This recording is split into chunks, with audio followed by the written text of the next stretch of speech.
Tonight, we are going to walk a very gentle path together. It is a path that many have walked before us, through ancient forests of wisdom, along quiet rivers of understanding. And the destination is not some faraway place. It is actually the place you have never truly left. Before we begin, feel free to share what time it is and where you're listening from. We will sit with some beautiful old stories. We will listen to the wisdom of those who walked this earth long before us. We will explore a simple but profound truth, one that the great spiritual traditions have whispered for thousands of years, that beneath every worry, beneath every doubt, beneath every harsh word you have ever spoken to yourself, there is something whole, something untouched, something that has been quietly shining like the sun behind the clouds for your entire life. So let your body settle. Let your breathing be easy. Let the weight of the day slide gently off your shoulders. You do not need to hold anything right now. You do not need to be anywhere else. Take a slow, deep breath, and let's begin our journey together. There is a saying in the Zen tradition, "You are already what you are looking for." It is one of the simplest teachings in all of Buddhism and also one of the hardest to believe. Because if you are anything like most of us, you have spent a good part of your life quietly feeling that something about you is not quite right. Not broken exactly, but not whole either. Not enough. The Buddha himself spoke of this. He said that human beings carry a kind of restlessness, a subtle ache that follows us through our days. We feel it when the house is still and there is nothing left to distract us. We feel it late at night, lying in the dark, when the mind begins to whisper its familiar worries. We feel it as a tightness in the chest, a low hum of doubt that we are somehow falling behind, falling short, or failing at this whole beautiful, confusing business of being alive. If you have ever felt that, even for a moment, you are not alone. You are in the company of nearly every human being who has ever lived. And you are also in the company of every great teacher who has ever sat beneath a tree and asked, "What is this feeling, and where does it come from?" What the Buddha discovered, and what the Zen masters have been gently reminding us of for centuries, is that this ache is not evidence that something is wrong with us. It is a sign that we have forgotten something important, something that was true about us before we learned to worry, before we learned to compare, before anyone ever told us we needed to be different than we are. What we have forgotten is our own goodness. Now, that word, goodness, can feel complicated. It can feel like something we have to earn, or something that belongs to people who are better than us, kinder than us, more patient. But tonight, let us set all of that aside. Let us look at this word with fresh eyes and see what it actually means. The word good is very ancient. It reaches all the way back to a root that also gave us the words gather and together. Goodness, in its oldest and most original sense, does not mean being perfect. It does not mean never making mistakes. It means belonging. It means being part of the whole. When you feel connected to the people around you, to the earth beneath you, to the quiet rhythm of your own breathing, that feeling of being woven into life itself, that is goodness. You have felt it before. In a moment of laughter with someone you love, in the stillness of an early morning, in the unexpected kindness of a stranger, that warmth, that openness, that sense of being exactly where you belong.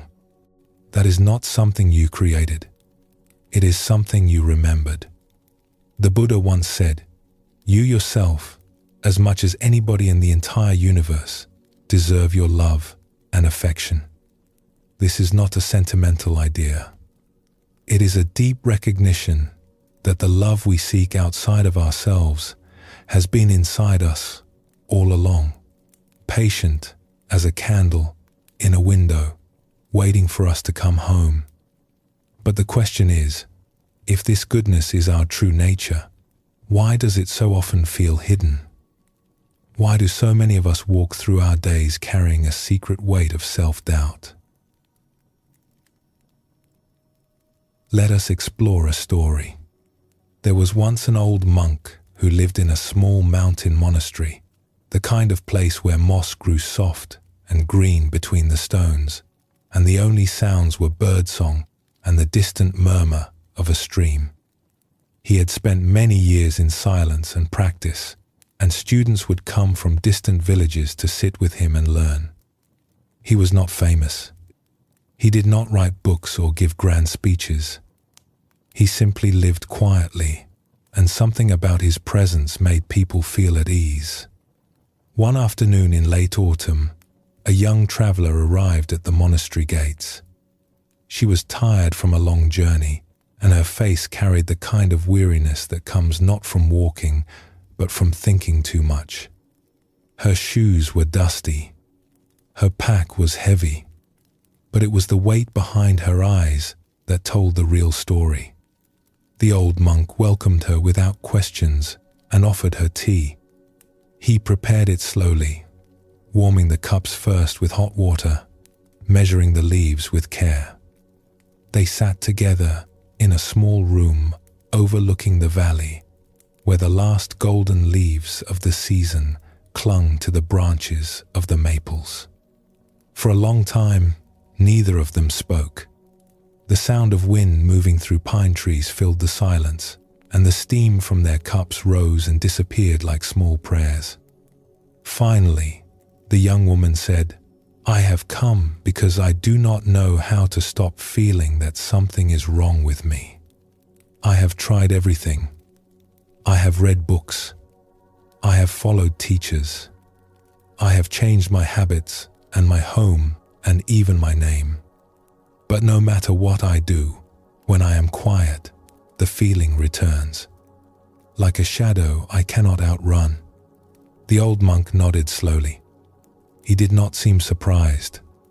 He poured more tea into her cup and said, "Tell me, have you ever flown above the clouds?" She looked at him, puzzled. "Once," she said. "When I was young, I took a journey by air across the mountains." "And what did you see?" he asked, "when you rose above the clouds?" She thought for a moment. "Sunlight," she said. "Just sunlight. Everywhere." The sky was perfectly clear and warm and bright. And below me, the clouds looked so small, like a thin blanket laid over the earth. The old monk smiled gently. "You see," he said, "the sun was always there. Even when you were standing on the ground, looking up at grey skies and rain, the sun had not moved. It had not dimmed. It had not abandoned you. It was simply hidden by the clouds." He set down his cup and looked at her with great kindness. "What you call something wrong with me is the clouds. The worry is clouds. The self-doubt is clouds. The feeling that you must be different to be worthy, that too is clouds. They are real, yes. You can feel them. They cast shadows. Sometimes they bring storms. But they are not the sky, and they are not the sun." The young woman sat with this for a while. The wind continued to move through the pines. Finally she said, "But the clouds keep coming back." "Yes," said the monk, "they do. That is what clouds do. And that is what makes the sun so remarkable. It never stops shining, no matter how many clouds pass in front of it." Your goodness is like that sun. It does not go away when you feel afraid or ashamed or lost. It is always shining. You have simply forgotten to look up. This is the teaching at the heart of what we are exploring tonight. There is nothing wrong with you. There never was. What happened is that life, as it does for all of us, laid clouds across your sky. Perhaps they came early, in the form of words spoken by someone who did not understand the weight of what they were saying. Perhaps they came later, through experiences that made you feel small, or mistakes that convinced you that you were broken. But the clouds are not who you are. They are weather, and weather always passes. In the Zen tradition, there is a beautiful phrase, "From the beginning, all beings are Buddha." This does not mean we are perfect. It means that the deepest part of us, the awareness that is reading these words right now, the tenderness that aches when we see someone suffering, the quiet joy that rises when we watch the light change at the end of the day, this is our original nature. It was here before the clouds arrived, and it will be here long after they have drifted away. But how did the clouds form in the first place? This is worth understanding, not to blame anyone, but simply to see clearly. And seeing clearly is the beginning of freedom. When we are very young, we come into this world with two deep needs. The first is to be seen, truly seen, understood for who we actually are, not for who others hope we will become, not for the version of us that causes the least trouble, but for the full, true, sometimes messy reality of who we are. The second need is to be loved, not for what we do, but for what we are. Not because we performed well, or stayed quiet, or made someone proud, but simply because we exist. These two needs are like the roots of a great tree. When they are nourished, when a child feels both understood and cherished, something remarkable happens. The child grows tall and open and unafraid. They move through the world with a natural ease, a quiet confidence that does not need to prove itself, because it already knows it belongs. But for most of us, these needs were met imperfectly. Not because our parents or caregivers were bad people. Almost always, they were doing the very best they could with what they had been given. But they, too, were carrying their own clouds. They, too, had learned to doubt themselves. They, too, had grown up in a world that told them they needed to be more, do more, try harder. And so, without meaning to, they passed along small messages. Sometimes through words spoken in frustration, sometimes through silence, when a child needed to hear, "You are wonderful, just as you are." Sometimes just through the busy distraction of lives that were already overwhelmed. A child does not know how to say, "That is your cloud, not mine." A child takes it in. A child believes it. And from those small messages, gathered over months and years like snowflakes building into drifts, we began to build a story. A quiet, persistent story that said, "I am not quite enough. Something about me needs to be fixed. If I could just be a little smarter, a little calmer, a little thinner, a little more like that person over there, then I would be okay. Then I would finally deserve to rest." This story is so common that it almost feels like the truth. But it is not the truth. It is a cloud. There is another old story, passed down through generations of teachers. A young apprentice once went to an elder and said, "I have been practicing for many years, but I still feel unworthy. I sit in meditation, and all I can see are my failures and my flaws. When will I finally become good enough? The elder did not answer right away. Instead, she reached into a pouch at her side and pulled out a small, rough stone.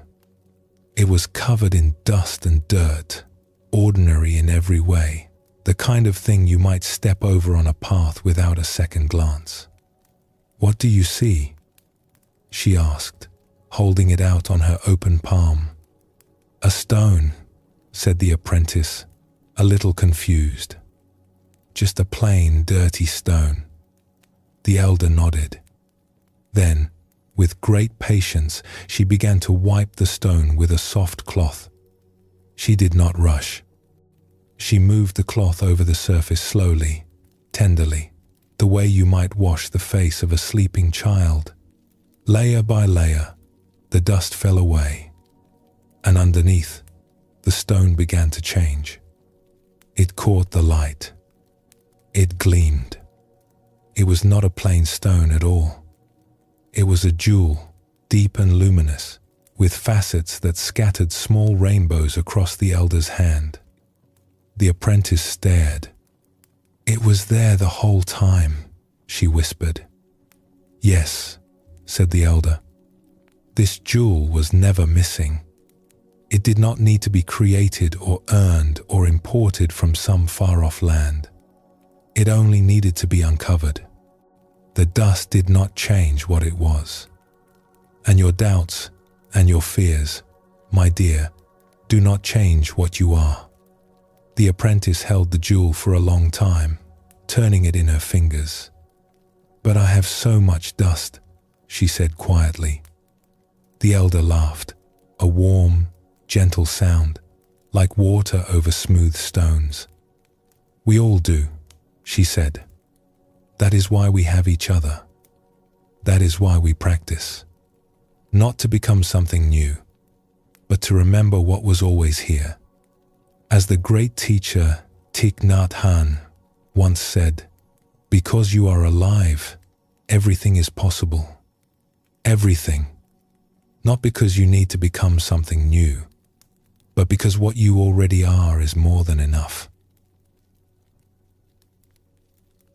Now, let us pause here for a moment and let this land gently. Think about the way you spoke to yourself today. Was there a moment when you criticized yourself, even quietly?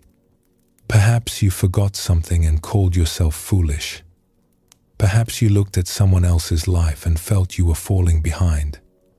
Perhaps you simply felt a nameless heaviness and assumed it meant something was wrong. What if, in that moment, you could hear the old monk's voice, saying gently, "That is the clouds. That is only the clouds. The sun has not moved. This is not about pretending that pain does not exist. It is not about forcing a smile when your heart is heavy. The clouds are real. They cast real shadows. But the practice, the gentle practice we are walking through tonight, is simply learning to remember that you are the sky, not the weather. You are the sun, not the clouds. In the Buddhist tradition, this remembering has a name. It is called coming home. And coming home does not require a journey to some distant place. It does not require years of study or a perfect life or the approval of anyone else. It requires only this, a willingness to pause, to look beneath the surface of your worry, and to recognize what has been there all along. The Dhammapada, one of the most ancient collections of the Buddha's words, opens with this teaching. We are what we think. All that we are arises with our thoughts. With our thoughts, we make the world. If we walk through our days thinking we are broken, we build a world that confirms it. Every mirror reflects the flaw. Every silence becomes evidence. Every small stumble becomes proof. But if we can begin, even just a little, to think, perhaps there is something good here, something whole, something that does not need fixing, then a different world begins to open. It is the same world, the same life, the same face in the mirror, but it is seen through different eyes. And here is the beautiful thing. You do not have to believe it fully right now. You do not have to feel it in every cell of your body. You do not need to have some dramatic moment of transformation where trumpets sound and everything changes. You only need to be open to the possibility. Just a small crack. A tiny willingness to consider that maybe, just maybe, the story you have been telling yourself is not the whole truth. That is enough. That small crack of openness is how the light gets in. And once even a little light enters, it has a way of finding every corner of the room. Let us return to our story of the young woman at the monastery. After sitting with the old monk for several days, she asked him one more question before she left. "How do I remember?" She said, "How do I remember the sun when the clouds are thick and I cannot see anything but grey?" The monk thought for a moment, watching a bird settle on a branch outside the window. Then he said, "You do not have to push the clouds away. That is too much effort, and it does not work. The harder you push, the more solid they seem. Instead, simply notice them. Say to yourself, 'Ah, clouds.' That is all. Do not argue with them. Do not try to understand why they came. Just notice." He paused, and the room was very still. When you notice the clouds without fighting them, something very quiet begins to happen. You begin to realize that the one who is noticing is not the clouds. The one who sees the worry is not worried. The one who feels the doubt is not doubtful. That awareness, that calm, clear awareness that can gently observe all of this weather without being swept away by it, that is the sun. And the moment you notice it, you are already home. You did not have to go anywhere. You simply had to stop and look and see what was already shining. She bowed to him, and he bowed to her. As she walked down the mountain path, the sky above the valley was overcast, as it often was in that season. The air was cool and damp, and the pine trees swayed gently in the breeze. But for the first time in as long as she could remember, the grey sky did not feel heavy. It was simply the sky doing what the sky does. And somewhere above it, she knew the sun was shining, warm and patient and unchanged. There is a Zen saying, "Sitting quietly, doing nothing, spring comes, and the grass grows by itself." We do not have to force our goodness to appear. We do not have to earn it, or build it, or prove it.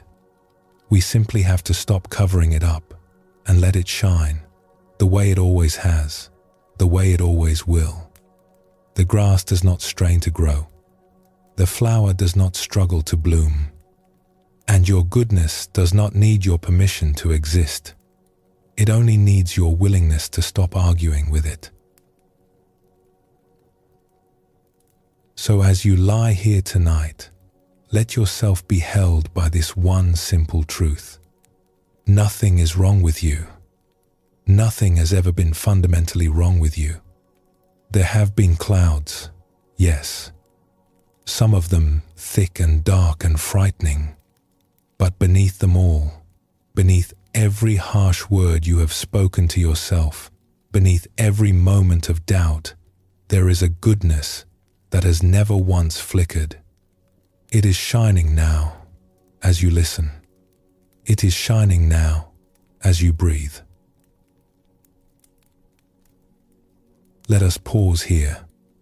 Notice how you are feeling in this moment. Let your breath move gently through you. And when you are ready, we will continue together.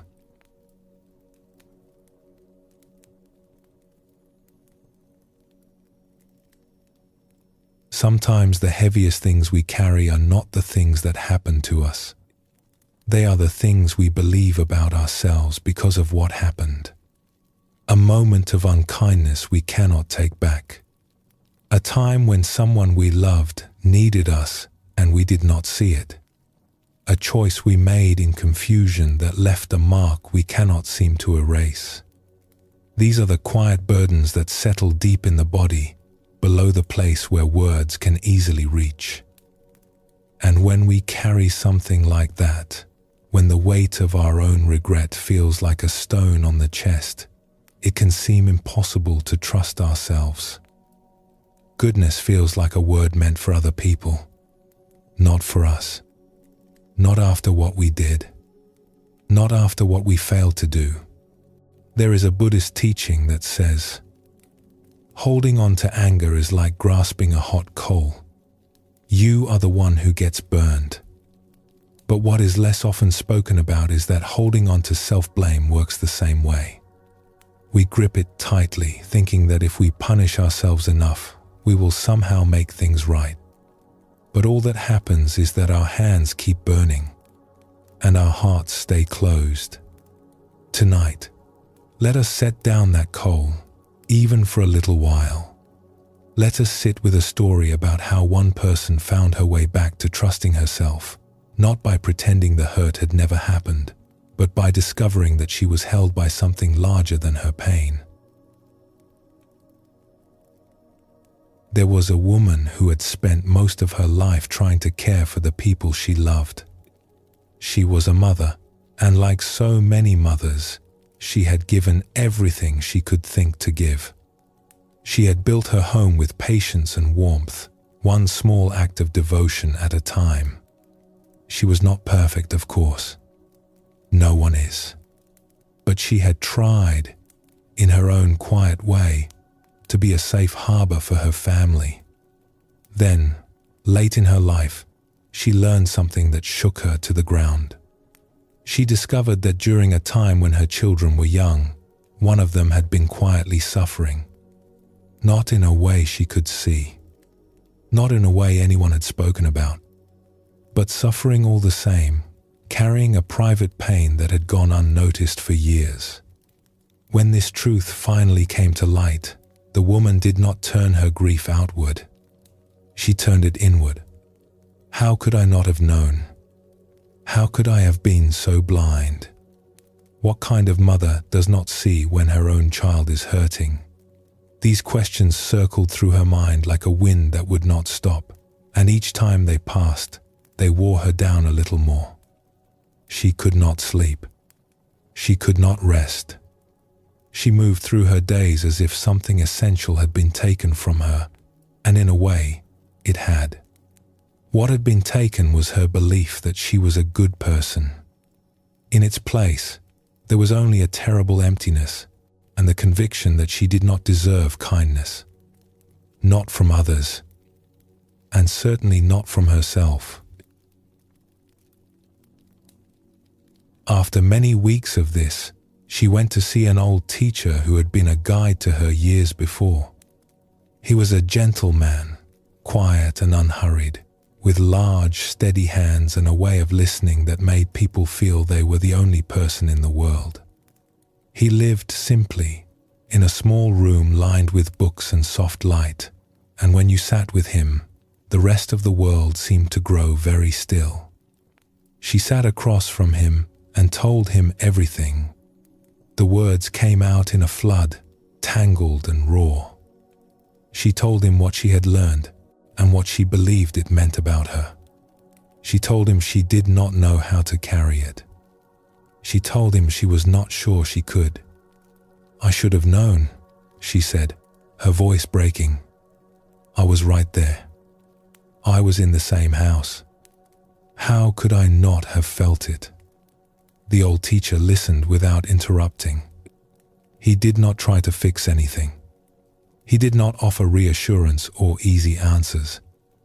He did not say, "It was not your fault." He did not say, "You need to forgive yourself." He simply let her speak until the words ran out and the room was quiet again, and the only sound was the rain falling softly against the window. Then he did something she did not expect. He reached across the space between them and gently took her hand. He turned it so her palm was facing up, open like a small bowl. And with one finger, slowly and deliberately, he drew a circle in the center of her palm. "Right now," he said softly, "this is where you are living." He touched the circle. "This small space. It is a place of anguish. It is a place of fear and regret, and the belief that you are not worthy of love. I understand, and I am not going to ask you to leave this place. Not yet. You need to feel what you are feeling. You need to see it clearly. That is important. That is honest." She looked down at the invisible circle in her hand, and her eyes filled with tears, because yes, that was exactly where she was. That small, tight, unbearable space. He had named it perfectly. Then the old teacher placed his other hand over hers. His palm covered her palm completely, warm and steady, the way the earth holds a seed through winter, the way a river holds a stone. "But also remember this," he said. "You are not only the circle. You are also this." He pressed gently. "This warmth around the circle, this care that is larger than the pain. This is also real. This is also here. And if you can feel what you are feeling while also remembering this, you will find, in time, a freedom you did not know was possible." She looked at him. "How can both be true?" she asked. "How can I be in so much pain and also be held?" He smiled, and it was the kindest smile she had ever seen. "That," he said, "is the mystery. And it is not something you need to understand with your mind. It is something you feel with your heart, and your heart already knows." She did not believe him. Not that day. The pain was too loud, too close, too convincing. When she left his room and walked out into the evening air, the world looked exactly as it had before. Grey and heavy and unforgiving. She thought, perhaps, that his words had been kind but empty. A nice gesture from a good man, nothing more. But something about the warmth of his hand stayed with her. It lived in her body in a way his words could not. It was such a simple thing. A hand over a hand. No argument. No philosophy. Just warmth meeting pain. And it spoke in a language that went deeper than words, deeper than reason, deeper than the story she had been telling herself for weeks. In the days and weeks that followed, whenever the anguish would rise, and it rose often, sometimes in the middle of the night, sometimes while washing dishes, sometimes with no warning at all, she would remember that moment. She would close her eyes and imagine the circle in her palm, the small space of her pain. She would let herself feel it. She would not run from it. And then, gently, she would imagine the warmth of the larger hand covering it, not erasing it, not pretending it was not there, but holding it, surrounding it with something steady and kind and patient. Some days, this was the hardest thing she had ever done. Some days, the pain seemed to laugh at her efforts, but she kept returning to it. She kept reaching for the memory of that hand, and slowly, so slowly she almost did not notice, the grip of her suffering began to loosen.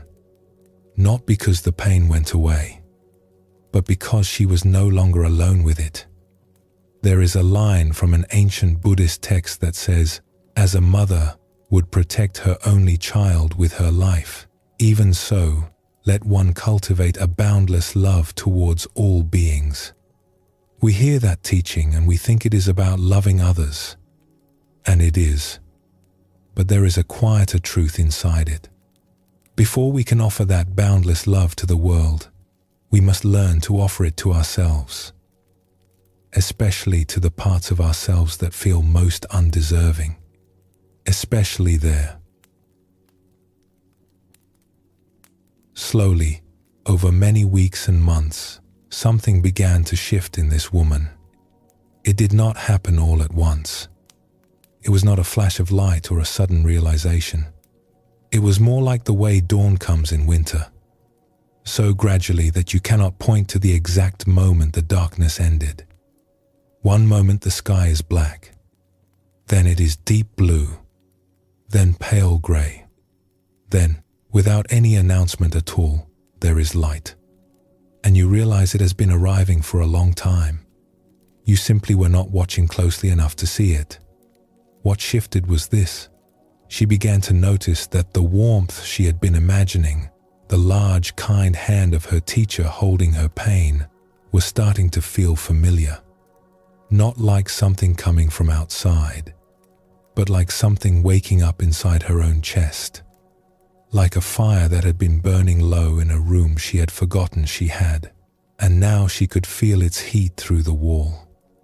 She realized, with a kind of wonder, that the mercy she had needed so desperately had been part of her own heart all along. It had always been there, the way water is always there beneath the ground, even in the driest season. She had simply been in too much pain to feel it. She had needed someone else to remind her, to place their hand over hers and say, without words, this warmth is real. It exists. It has not abandoned you. And once she could feel it from the outside, she could begin, slowly, carefully, like a person learning to walk again, to recognize it on the inside. This did not mean the regret disappeared. It did not mean she never felt the sting of what had happened. But the regret no longer defined her. It was the circle in her palm, yes. But she was no longer only the circle. She was also the warmth. This story carries a teaching that runs deep through the Buddhist tradition. We are not meant to do this alone. The Buddha himself did not awaken in isolation. He sat beneath the Bodhi tree, yes, alone in the dark of night. But he was held by the earth. The old stories say that when doubts came to him, whispering that he was not worthy of awakening, that he should give up, that he was foolish to even try, he did not argue with them. He did not fight them. He simply reached down and touched the ground, and the earth itself rose up to bear witness.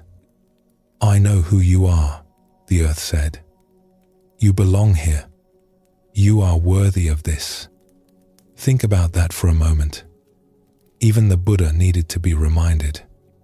Even the one who would go on to teach the world about the nature of freedom needed, in his darkest hour, to feel the steadiness of something beneath him, holding him up. If he needed that, then surely it is all right for us to need it too. Sometimes we need the earth to remind us.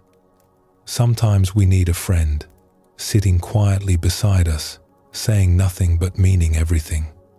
Sometimes we need a teacher, or a kind word from someone we barely know, a stranger who holds a door or offers a smile and, without realizing it, says to our tired heart, you are seen.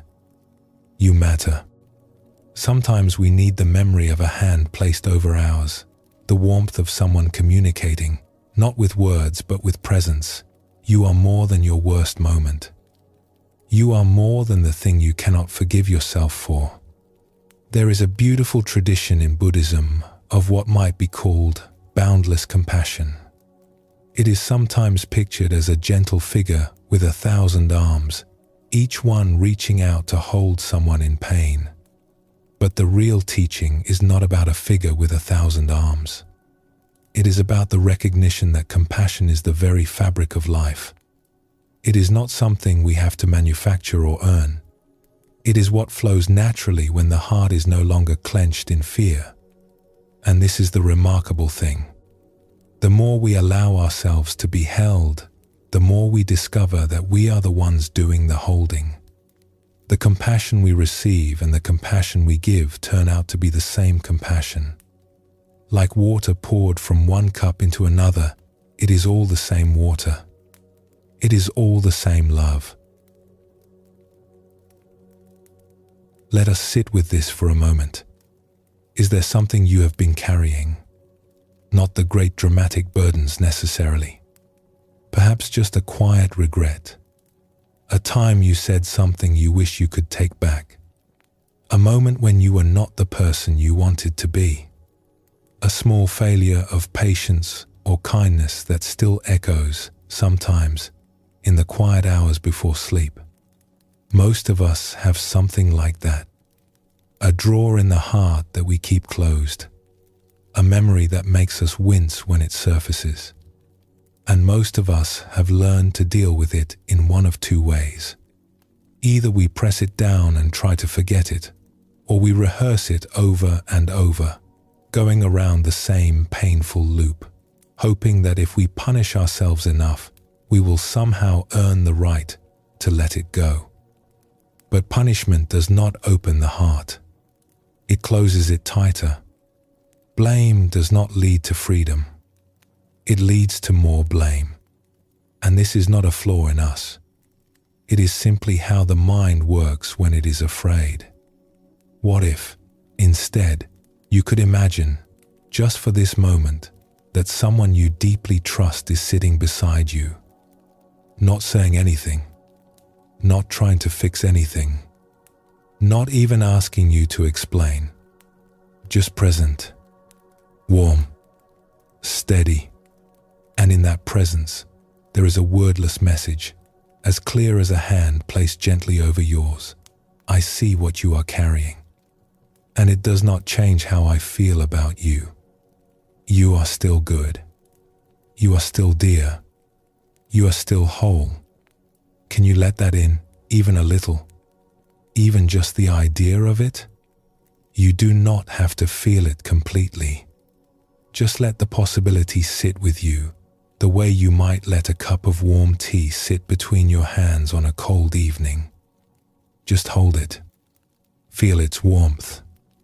The Zen teacher Shunryu Suzuki once said, "You are perfect exactly as you are, and you could use a little improvement." There is such tenderness in that, such humor and honesty. Yes, we are imperfect. Yes, we have caused harm, sometimes to the people we love most. And yes, we are still, at our core, something good. Both of these are true at the same time. And holding both of them, without needing to choose, without needing one to cancel out the other, is what it means to live with an open heart. The woman in our story eventually found her way back to her daughter. It took time. It took more courage than she thought she had. But one day, she sat down beside her and spoke simply and honestly. She did not offer excuses. She did not try to explain or defend. She simply said, "I am sorry.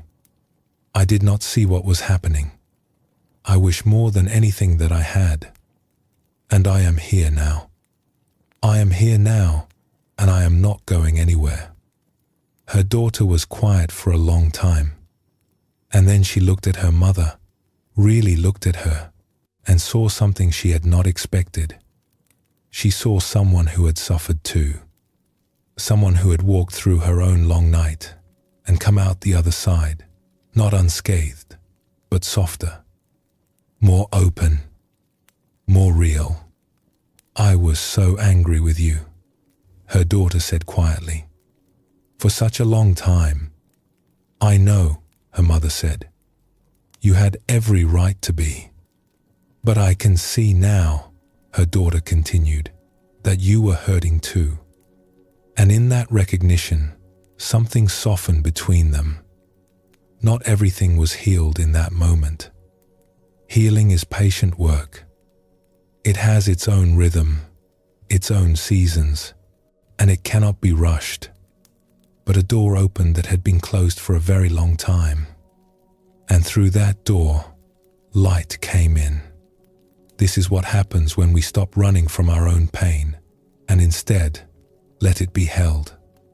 We become softer, more honest, more available to the people who need us. Not because we are perfect, but because we have stopped pretending to be. And that honesty, that willingness to show up and say, I am here with all of my imperfection, and I am here with love, is worth more than any polished version of ourselves we could ever manufacture. An old Buddhist proverb says, the wound is the place where the light enters you. Not around the wound, not instead of the wound. Through it, our broken places, when they are met with tenderness, become the very openings through which love flows most freely. So tonight, as you lie here, breathing gently, let us carry this one small image with us into the next part of our journey. A circle in the center of a palm, small, tender, real, and a larger hand, warm and steady, placed gently over it, not pushing the pain away, not pretending it is not there, just holding it, the way the sky holds the clouds, the way the earth holds the rain, the way life, in its quiet mercy, has always held you. Let us pause here. Feel the weight of your body, supported. Notice your breathing, easy and natural. And when you are ready, we will continue together.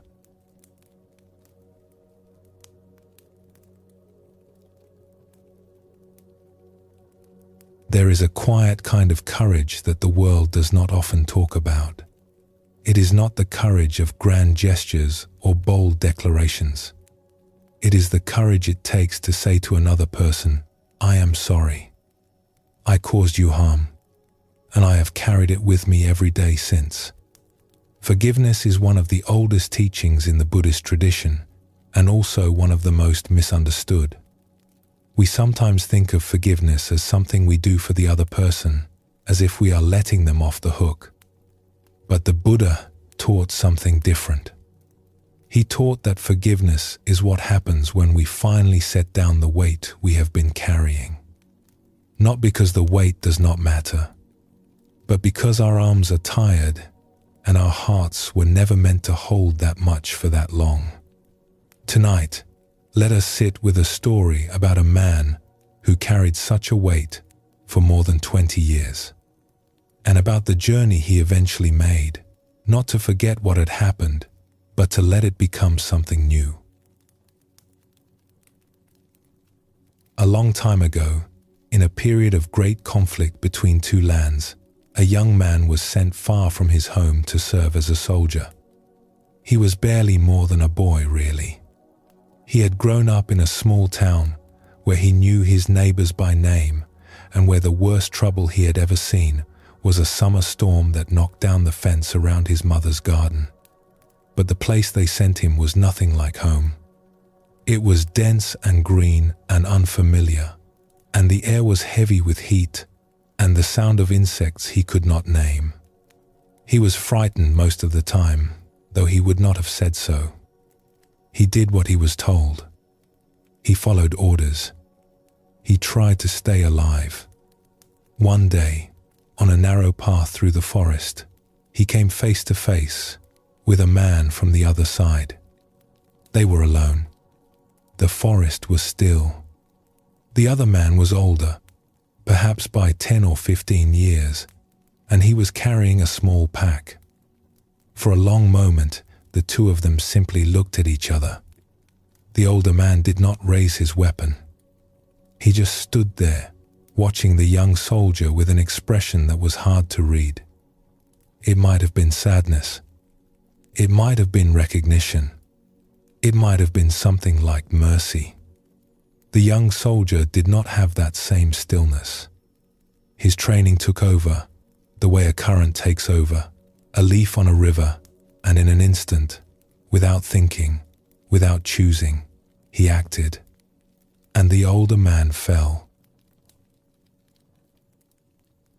Afterward, the young soldier knelt beside the man and found, in his pack, a small photograph. It showed the man standing with a young girl, his daughter. She was perhaps 5 or 6 years old, smiling up at the camera with a gap between her front teeth. On the back of the photograph, someone had written a few words in a language the soldier could not read. He put the photograph in his wallet. He did not know why. Perhaps it was guilt. Perhaps it was a way of saying, "I will not forget you." Perhaps it was the only thing he could do that felt human in a moment when everything human had been stripped away. And he carried that photograph with him for the next 22 years. 22 years is a long time. Long enough to come home from that far-off land. Long enough to build a life, to marry, to have 2 daughters of his own. Long enough to learn how to laugh again, and how to sit at a dinner table, and how to sleep through most nights without waking in a cold sweat. Long enough for the world to change around him, for seasons to turn, for hair to go grey, for the young man he had been to become a stranger in the mirror. But it was not long enough to forget. Every time he opened his wallet, there was the photograph. The man, the girl, the gap-toothed smile. And every time he saw it, he felt the same thing, a burning in his chest that no amount of time could cool. He would be standing in line at a shop, reaching for money, and there it was. He would be at his daughter's school, looking for an address card, and the face would look up at him. A whole life going on around him, ordinary and bright, and underneath it, always, this silent companion of grief. Sometimes he would stare at the photograph late at night, after the house was quiet and his family was asleep. He would hold it under the lamplight and look at the man's face, trying to understand something he could never quite reach. Who were you? What was your life like before that day? Did you know, when you looked at me, what was about to happen? And if you did, why did you not raise your weapon? Why did you just stand there? He had never spoken about it to anyone. Not his wife. Not his closest friends. It lived in him the way a stone lives at the bottom of a river, always there, always heavy, even when the water above it looks calm and clear. And over the years, the weight of it had become so familiar that he almost forgot it was there. Almost, but not quite. The body remembers what the mind tries to set aside. The Buddha once said, "In the end, only 3 things matter: how much you loved, how gently you lived, and how gracefully you let go of things not meant for you." But this man did not know how to let go. He did not know how to set the stone down, because setting it down felt like it would mean the other man's life did not matter. And it mattered. It mattered terribly. It mattered more than he could say. Then one day, something shifted. He was in his 50s by now, and his daughters were grown, and he had begun to feel, with the kind of clarity that sometimes comes in the second half of life, that he could not carry this forever. Not because he wanted to forget, but because the weight was slowly crushing something inside him that still wanted to live. He made a decision that surprised everyone who knew him, including himself. He decided to travel back to that distant land, find the family of the man in the photograph, and return it to them. When he told his wife, she looked at him for a long time without speaking. Then she took his hand and said, "Go. It is time." It was not a simple journey. It took months of searching, of asking questions through interpreters, of following threads that often led nowhere. He traveled through villages where no one recognized the photograph, down roads that ended at rivers, through towns where people shook their heads kindly and pointed him further on. Many times he thought about turning back. Many times the old voice in his head told him this was foolish, that he would never find them, that some things cannot be undone no matter how far you travel. But he did not give up. Something was pulling him forward, the way the tide pulls toward the shore. Not because the shore asks for it, but because that is simply where the water needs to go. And he understood, somewhere beneath his doubt, that this journey was not really about finding a family in a distant country. It was about finding his way back to his own heart. And finally, in a small village surrounded by green hills and rice fields, where the air smelled of wood smoke and jasmine, he found her. The girl in the photograph. She was a grown woman now, with lines around her eyes and a family of her own. And her brother was there too, a quiet man with their father's face. Through an interpreter, the man introduced himself. His hands were shaking. His voice was unsteady. He held out the photograph, this small, worn rectangle that he had carried for more than 2 decades, and he said, "This belonged to your father. I took it from him a long time ago, on a day that I have thought about every day since. And I have come to return it to you, and to ask for your forgiveness." The room was very quiet. The interpreter spoke.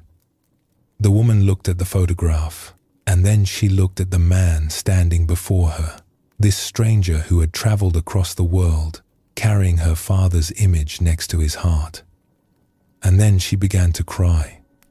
Not the crying of anger, not the crying of accusation, but the kind of crying that comes when something that has been frozen for a very long time finally begins to thaw.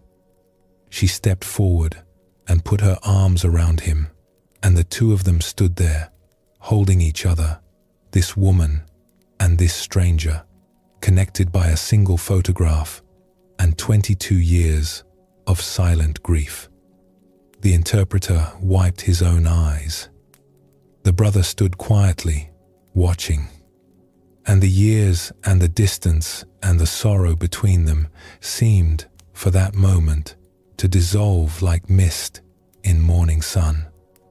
There was no language for what passed between them in that embrace. It was older than language. It was the kind of understanding that lives in the body, in the arms, in the way two people can hold each other and say, without a single word, "I know. I know." When they finally stepped apart, her brother spoke quietly through the interpreter. He said that in their tradition, they believe that when someone carries the memory of another person with such devotion across so many years and so many miles, something of that person's spirit lives on in the one who remembers. He looked at the man with an expression that held no anger, only a kind of gentle amazement. And he said, "For us, today is the day our father has come home." Let those words settle for a moment. Today is the day our father has come home. Not through anger, not through revenge, not through punishment, through the simple, unbearable, beautiful act of one person saying to another, "I am sorry. I have carried this, and I am here." There is something in this story that touches the very deepest part of what it means to be human. We all cause harm. Not always in such dramatic ways, of course, but in the small, daily ways that accumulate over a lifetime. The sharp word, the turn back, the moment we chose our own comfort over someone else's need. And we carry these things. Sometimes we carry them for years without even realizing how heavy they have become.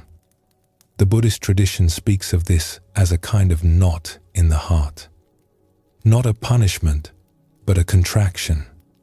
When we cause harm and do not tend to it, the heart tightens around it, the way a tree grows around a fence wire. Year after year, the bark closes in, and the wire becomes buried, invisible from the outside, but still pressing inward. The wire does not kill the tree.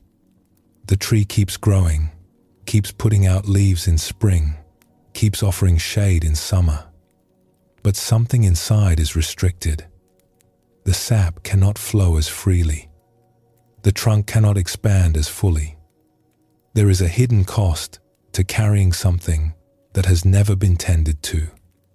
Forgiveness is not about removing the wire. You cannot go back and undo what has been done. It is not about pretending the wire was never there. That would be dishonest, and dishonesty has never freed anyone. Forgiveness is about the tree finally growing large enough to hold it, to surround it with so much life and so much living wood that the wire, while still present, no longer restricts the flow. The heart grows large enough to hold the sorrow without being strangled by it. And this is not something that happens through willpower or force. It happens through tenderness. It happens through the slow, patient work of bringing kindness to the very places we are most afraid to look. There is a practice in the Buddhist tradition, very ancient and very simple, that consists of just 3 phrases offered silently to oneself. For all the ways I have caused harm, knowingly or unknowingly, I offer forgiveness to myself. For all the ways others have caused me harm, knowingly or unknowingly, I offer forgiveness to them. For all the ways we have caused harm to each other, knowingly or unknowingly, may there be forgiveness between us. These are not magic words. They do not erase the past, but they are like water on dry soil. They soften what has become hard. They open what has become closed. And over time, with patience and repetition, they allow something new to grow in the place where only pain had been living. The man in our story understood this, even if he could not have put it into words. He understood that forgiveness was not about being absolved. It was about being freed. Freed to feel something other than guilt. Freed to give something other than regret. Freed, at last, to let his heart do what it had always wanted to do, which was simply to love.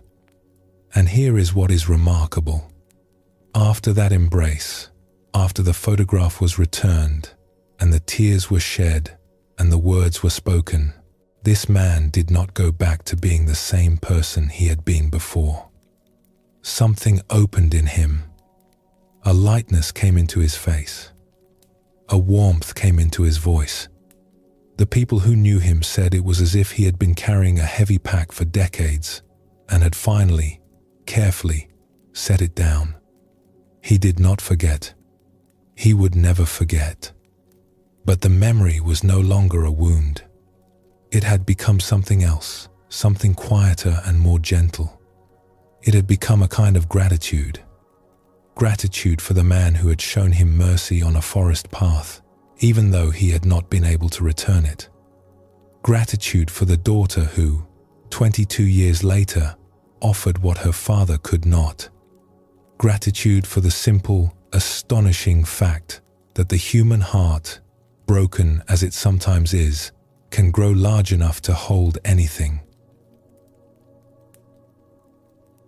There is a Zen saying, "The lotus grows in muddy water," not beside the mud, not in spite of the mud, In it, the most beautiful flower in the garden, the one that artists have painted for thousands of years, the one that sits at the center of so many sacred images, grows in the darkest, thickest, least promising soil there is. It sends its roots down into the murk. It draws its nourishment from the very thing most people would turn away from. And when it finally breaks the surface of the water and opens its petals to the sun, it is spotless. It carries no stain. It is as if the mud never touched it, even though the mud is the very reason it exists. Perhaps that is true for us as well. Perhaps the places in our lives where we feel the most shame, the most regret, the most sorrow are not dead ends. Perhaps they are not evidence that we are broken beyond repair. Perhaps they are the very soil from which our deepest compassion can bloom. Not because suffering is good. It is not. Suffering is simply suffering. But because when we bring tenderness to our suffering instead of judgment, when we meet our pain with the same kindness we would offer to a dear friend, something extraordinary begins to happen. The heart, which had been clenched in self-protection, begins to open. And what flows out when it opens is not weakness. It is not sentimentality. It is a kind of love that only someone who has truly known sorrow can give. A love that does not look down from above, but sits down beside you on the ground. A love that says, I know what it is to be in pain. I know what it is to feel unworthy. And I am here with you, not above you, not beyond you, but right here beside you, because I have been where you are, and I know the way home. That is the gift hidden inside our most difficult moments. And that is why the old teachers, generation after generation, tell us not to run from our pain, but to sit with it, gently, patiently, the way you would sit with a frightened child who has woken in the night and simply needs to know that someone is there. So tonight, if there is something you have been holding, some old regret that still makes your chest tighten when you think of it, perhaps this is a moment to let it breathe. Not to solve it, not to fix it, just to let a little air in, a little space, a little of the same tenderness that a grown woman once offered to a stranger who had traveled across the world to say, I am sorry. You do not have to travel that far. The journey home is much shorter than you think. It begins right here, with one breath, and the quiet willingness to believe that you, too, deserve to set the weight down. Let us rest here for a moment. Feel how your body is settling. Let the breath come and go, easy as a tide. And when you are ready, we will continue together.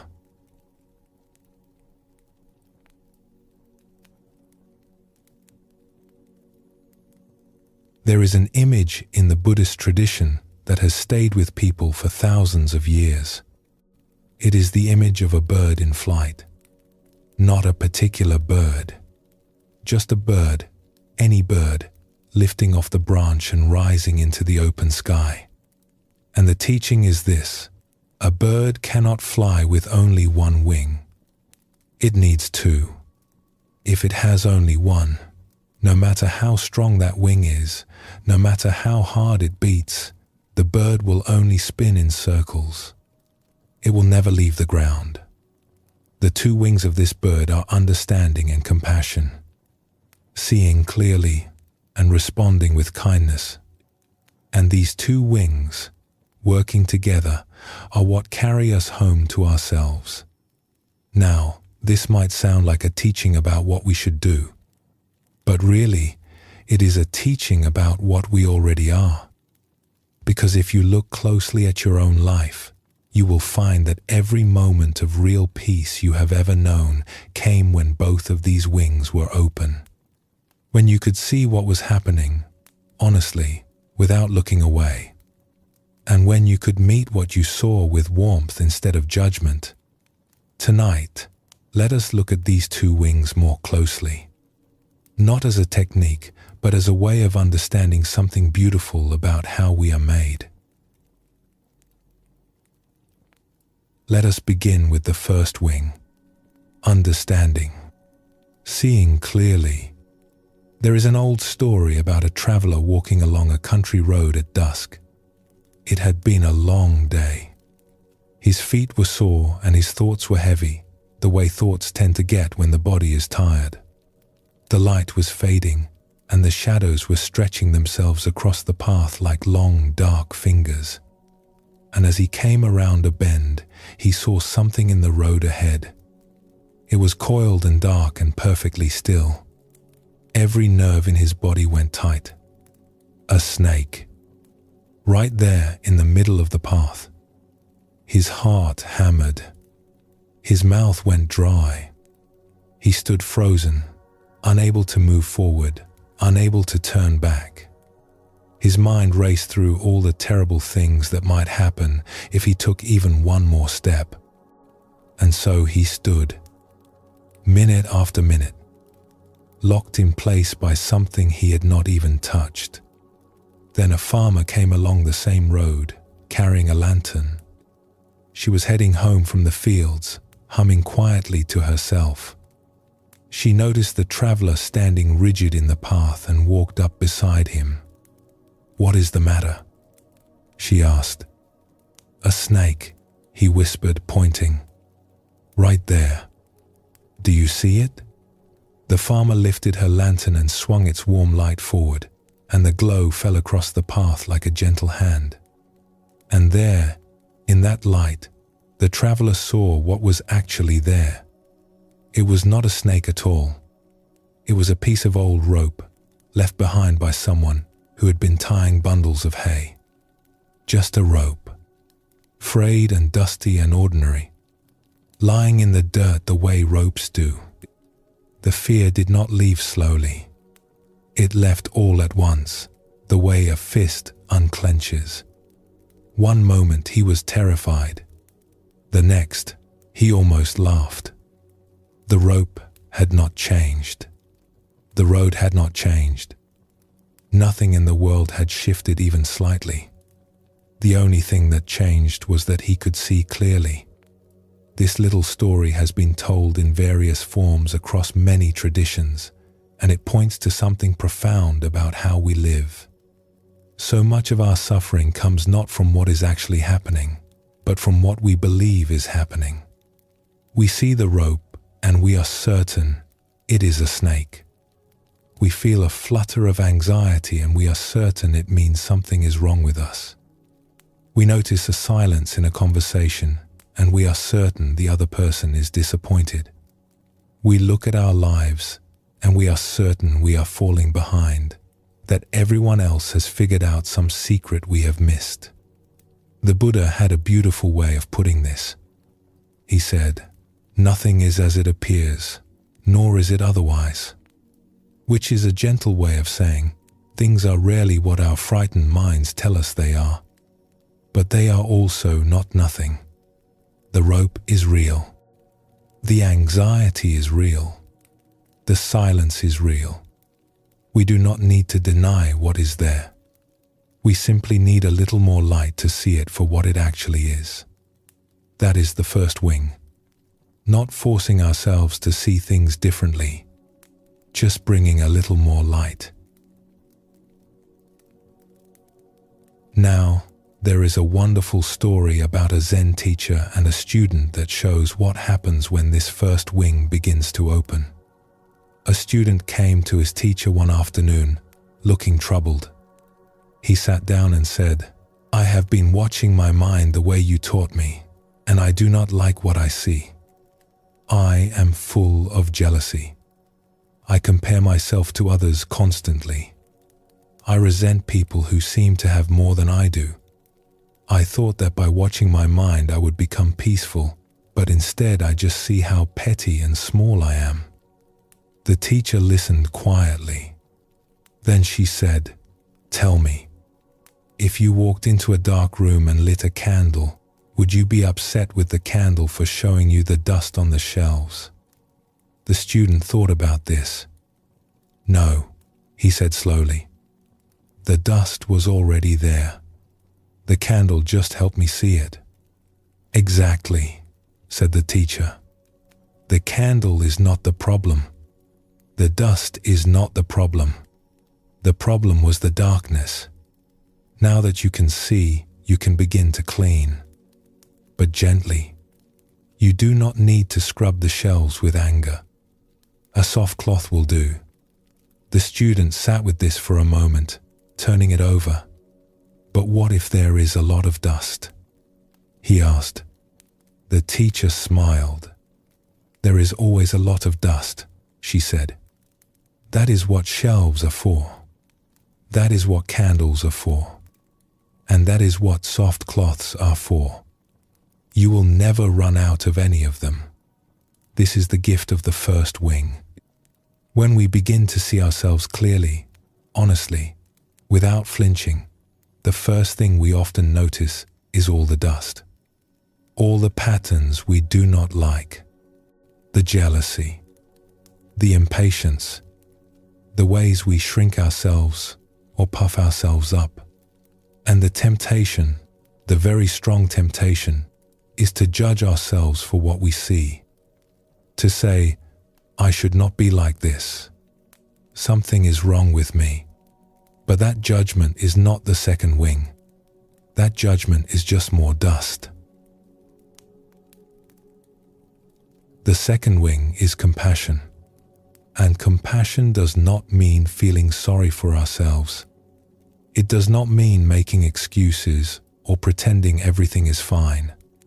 Compassion is something much simpler and much braver than that. It is the willingness to meet what we see with tenderness. There is a story about an old woman who lived at the edge of a village in a small cottage with blue shutters and a low stone wall.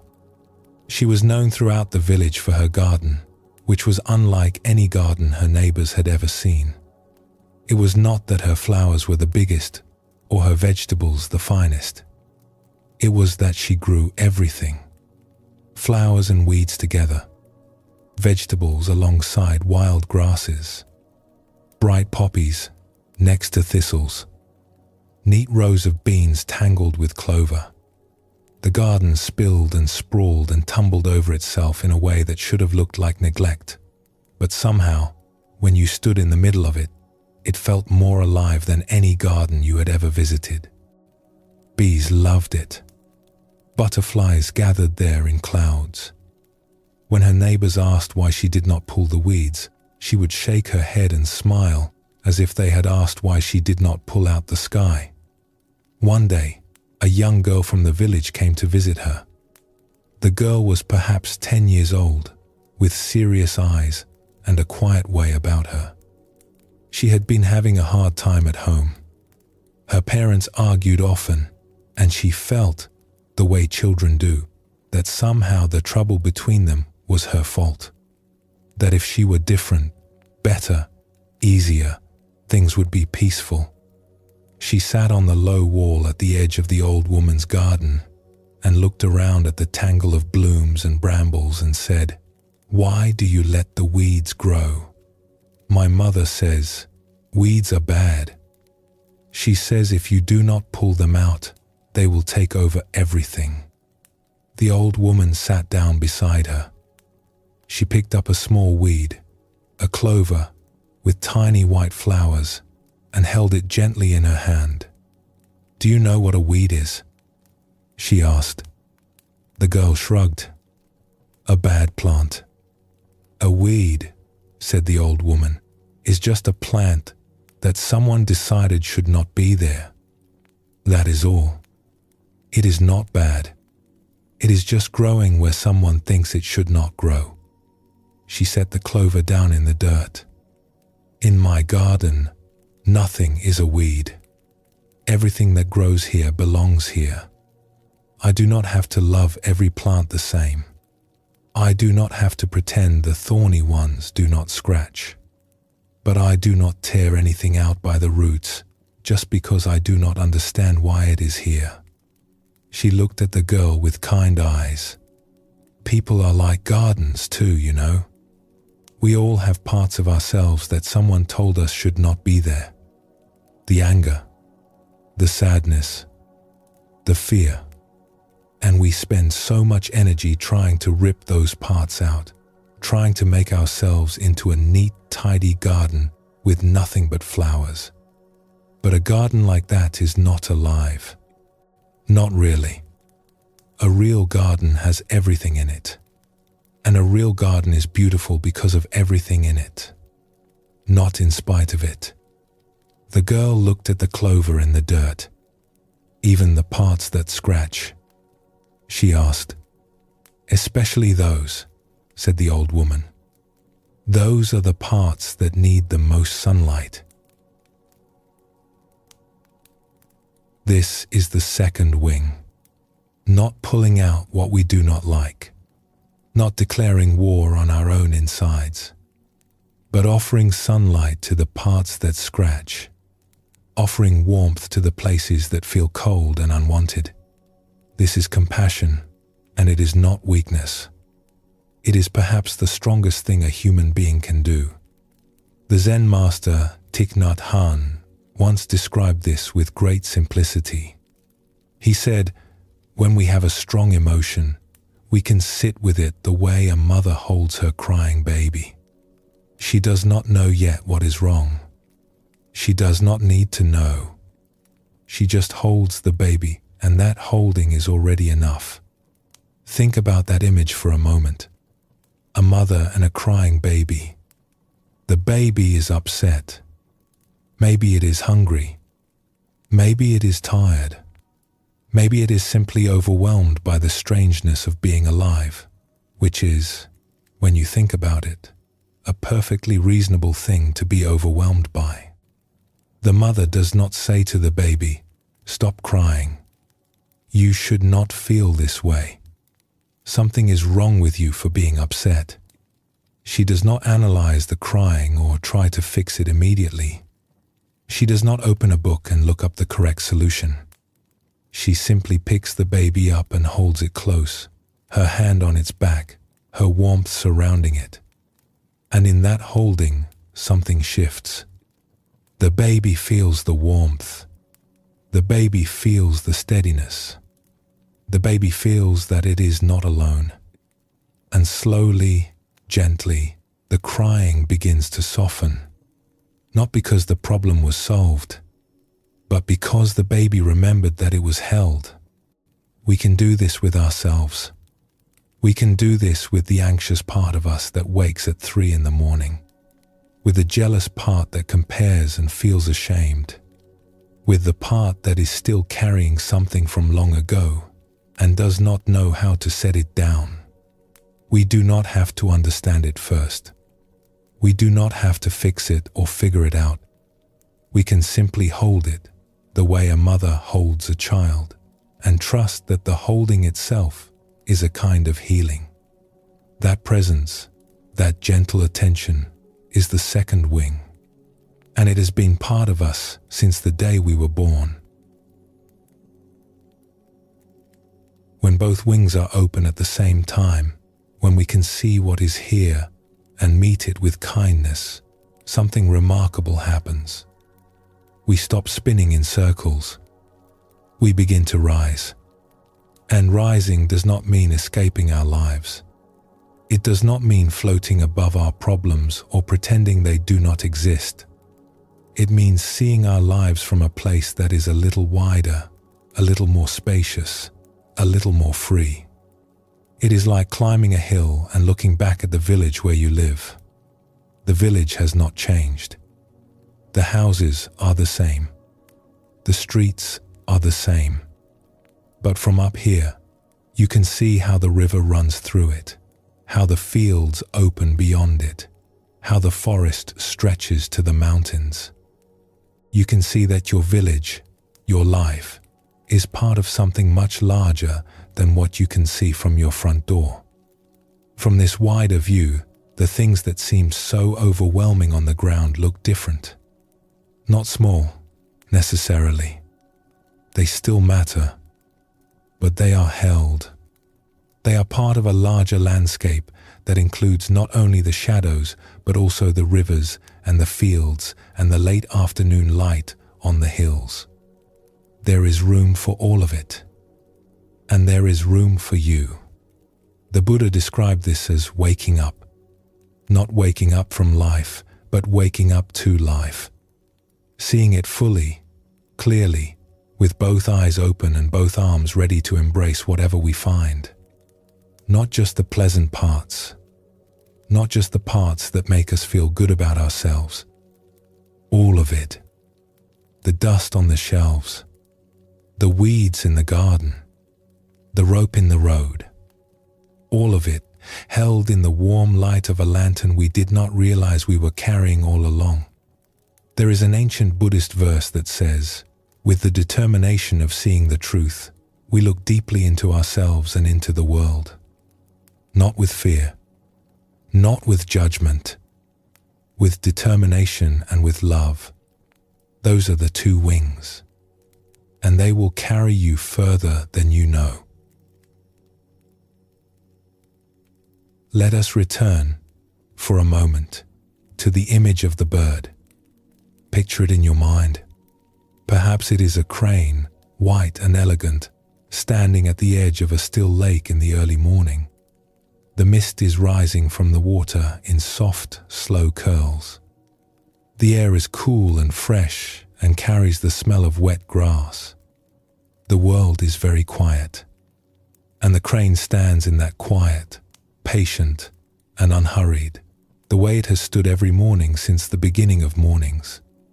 And then, without fuss, without announcement, without any effort that you can see, the crane opens both wings. They spread wide, wider than you expected, and for a moment, the bird is perfectly still, balanced between the earth and the sky. And then it lifts. It lifts the way breath lifts when you stop holding it. The way a smile lifts when something true and kind is said. The two wings move together in a rhythm as old as the wind, and the bird simply rises. Not straining, not struggling, just rising the way it was always meant to. You are that bird. You have always been that bird. Both wings are already part of you. The ability to see clearly has always been there, waiting, like a candle in a quiet room, like a lantern in a farmer's hand. And the ability to respond with kindness has always been there too, natural as breathing, soft as a cloth, wiping dust from a shelf, warm as a mother's arms around a crying child. You do not need to build these wings. You only need to open them. Let us rest here for a moment. Feel the gentle rise and fall of your own breathing, steady as wings in flight. And when you are ready, we will continue together.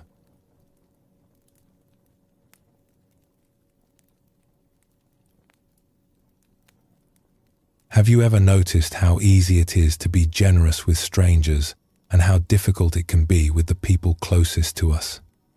We can smile warmly at someone we have never met, offer patience to a colleague, feel genuine compassion for someone on the other side of the world.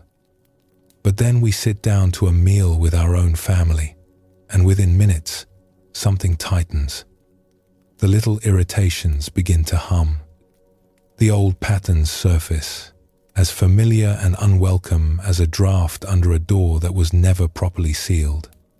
In Zen, there is a saying, "Before enlightenment, chop wood, carry water. After enlightenment, chop wood, carry water." The deepest truths are not discovered on mountaintops or in silent retreats. They are discovered in kitchens, in traffic, in the middle of an argument about who forgot to call, in the quiet frustration of watching someone you love do the very thing you have asked them 100 times not to do. This is where the real work happens. not in the extraordinary moments, but in the ordinary ones. And tonight, let us walk through one of those ordinary moments together and see what it has to teach us. Let us explore a story about a woman who went home for the holidays one winter. She had been studying and practicing for many years. She meditated each morning. She read the old teachings. She considered herself, on the whole, a fairly patient and aware person. She was not perfect, and she knew it, but she felt she had come a long way from the reactive, anxious person she had once been. She had tools now. She had understanding. She had grown. And then she walked through her family's front door. It started small, the way it always does. Her sister was not helping with the cooking. Her brother had arrived late and immediately disappeared into another room. Two of her relatives were exchanging the kind of sharp, pointed comments that sound polite on the surface but carry something cold underneath. One of her children had barely said hello before heading out to spend time with friends, leaving her standing in the hallway with her coat still on, feeling oddly invisible.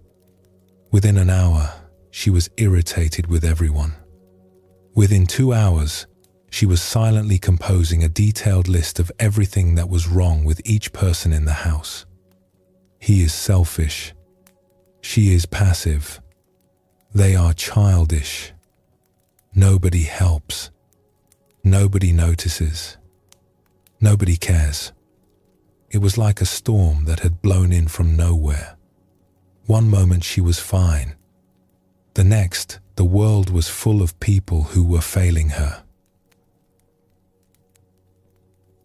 Now, if you have ever been in this situation, and most of us have, you know how convincing it feels. When judgment gets going, it has a momentum to it, like a wheel rolling downhill. Each new observation feeds the last. Every small slight confirms the story. And the story feels absolutely true. Of course they are being difficult. Of course this is their fault. Anyone would feel this way.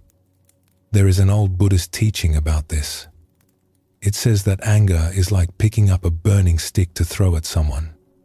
Before it ever reaches them, it is already scorching your own hand. And judgment works the same way. Every sharp thought we aim outward burns us first. But we are usually so focused on the target that we do not notice our own hand is on fire. This woman noticed. Not right away. It took a while. But at some point during the afternoon, as she was washing dishes and mentally cataloguing her family's shortcomings, a small, clear voice inside her said, "You are judging everyone, and you are miserable." It was such a simple observation, but it stopped her because she realized it was true. She was not just noticing problems. She was actively looking for them. She was scanning each person like a searchlight, hunting for flaws. And every flaw she found made her feel a tiny bit more righteous and a tiny bit more alone. She dried her hands, put on her coat, and went for a walk. It was late afternoon, and the air was cold and still. The kind of cold that makes the world feel very quiet, as if everything has decided to stop and listen. The light was low and golden, the way winter light gets in the last hour before sunset, and the trees were bare, their branches tracing delicate patterns against the pale sky. Somewhere nearby, a bird called out once and then was silent, and the silence that followed was so complete it felt like a living thing. She walked without any particular destination, past houses with lit windows and the faint smell of wood smoke, past a pond that had gone still and grey. She just needed to move. She just needed to feel the ground beneath her feet and the cold air on her face and something other than the hot, tight knot of irritation that had been building in her chest all day. Each step felt like a small act of honesty. I am not okay right now. Something is hurting. I do not know what. As she walked, she began to pay attention to what was actually happening inside her. Not the story about her family. Not the list of grievances. Not the courtroom argument she had been building in her head all afternoon, in which she was the judge and everyone else was on trial. But the raw, physical sensation of what she was feeling, the actual texture of it in her body, and what she found surprised her. Underneath the irritation, underneath the judgment, underneath all those sharp, certain thoughts about what everyone else was doing wrong, there was something much softer, much more vulnerable, much more sad, like finding a small animal curled up at the bottom of a well. It was a feeling she recognized, the way you recognize a face you have not seen in a long time. A face from childhood, perhaps, familiar and a little startling. It was the feeling of not being good enough.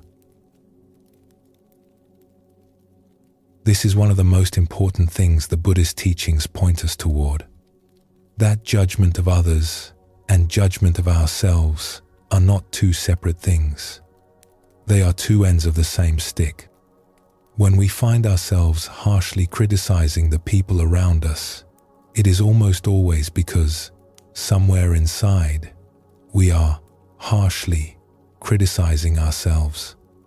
The outward judgment is loud and obvious. The inward judgment is quiet and hidden. But the quiet one is the one that is actually running the show. The Buddha put it simply, you will not be punished for your anger. You will be punished by your anger. And what he meant, at its deepest level, is that the real cost of our reactivity is not what it does to other people. It is what it does to us. It locks us inside a very small room, and then it convinces us that the room is the whole world. This woman, walking through the cold air, began to see the shape of that room. She saw that underneath all the criticism of her family, there was a belief she had been carrying for a very long time. A belief that said, if everyone is unhappy, it is probably my fault. If things are not harmonious, I should be fixing them. And if I cannot fix them, then I am failing.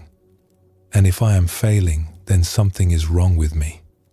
It had been there for years, maybe decades, running quietly in the background like a machine in a basement that you have gotten so used to hearing that you have forgotten it is on. But it was on. It was always on. And it colored everything. She kept walking. The light continued to fade. A few early stars appeared above the trees, faint and patient. And she noticed something else. Something that arrived not as a thought but as a feeling in the body. A kind of sadness.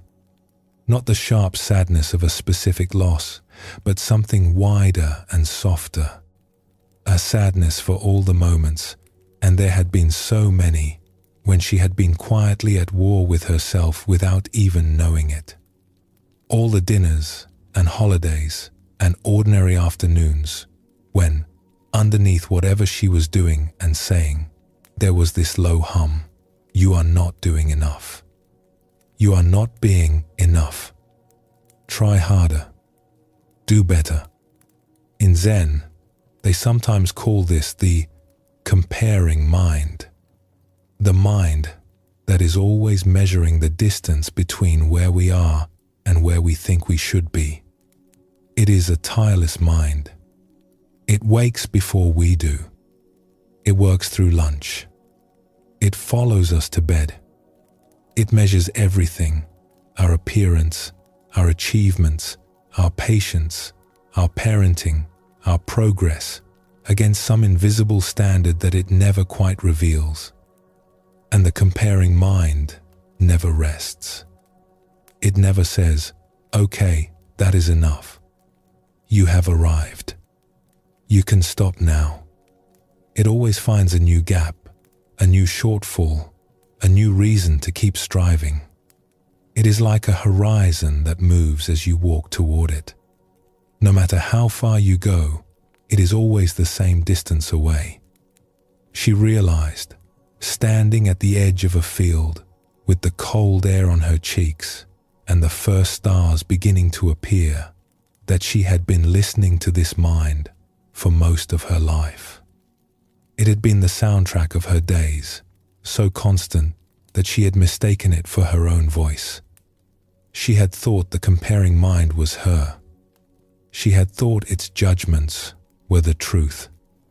And she realized something else. She was tired of it. Not angry at it. Not even disappointed. Just tired. The way you get tired of a song that has been playing on repeat for too long. You do not hate the song. It may even be a fine song. You just want a little silence. A little space. A little room to hear something else. Something quieter. Something kinder that has been trying to reach you underneath the noise. And this is where something shifted. She did not do anything dramatic. She did not have a vision or a breakthrough or a moment of cosmic clarity. There was no flash of light, no voice from the heavens. She simply put her hand on her own chest, the way you might comfort a friend who was upset, and she stood there in the winter quiet and let herself feel what she was feeling. The sadness, the tiredness, the ache of having been so hard on herself for so long. She did not try to fix it. She did not try to understand it or explain it or make it go away. She just let it be there, the way you let the cold air be there, the way you let the stars be there. Present, real, not good or bad, just part of this moment.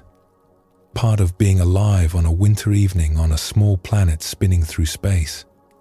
And as she stood with her hand on her heart, something loosened. Not everything, not all at once, but something.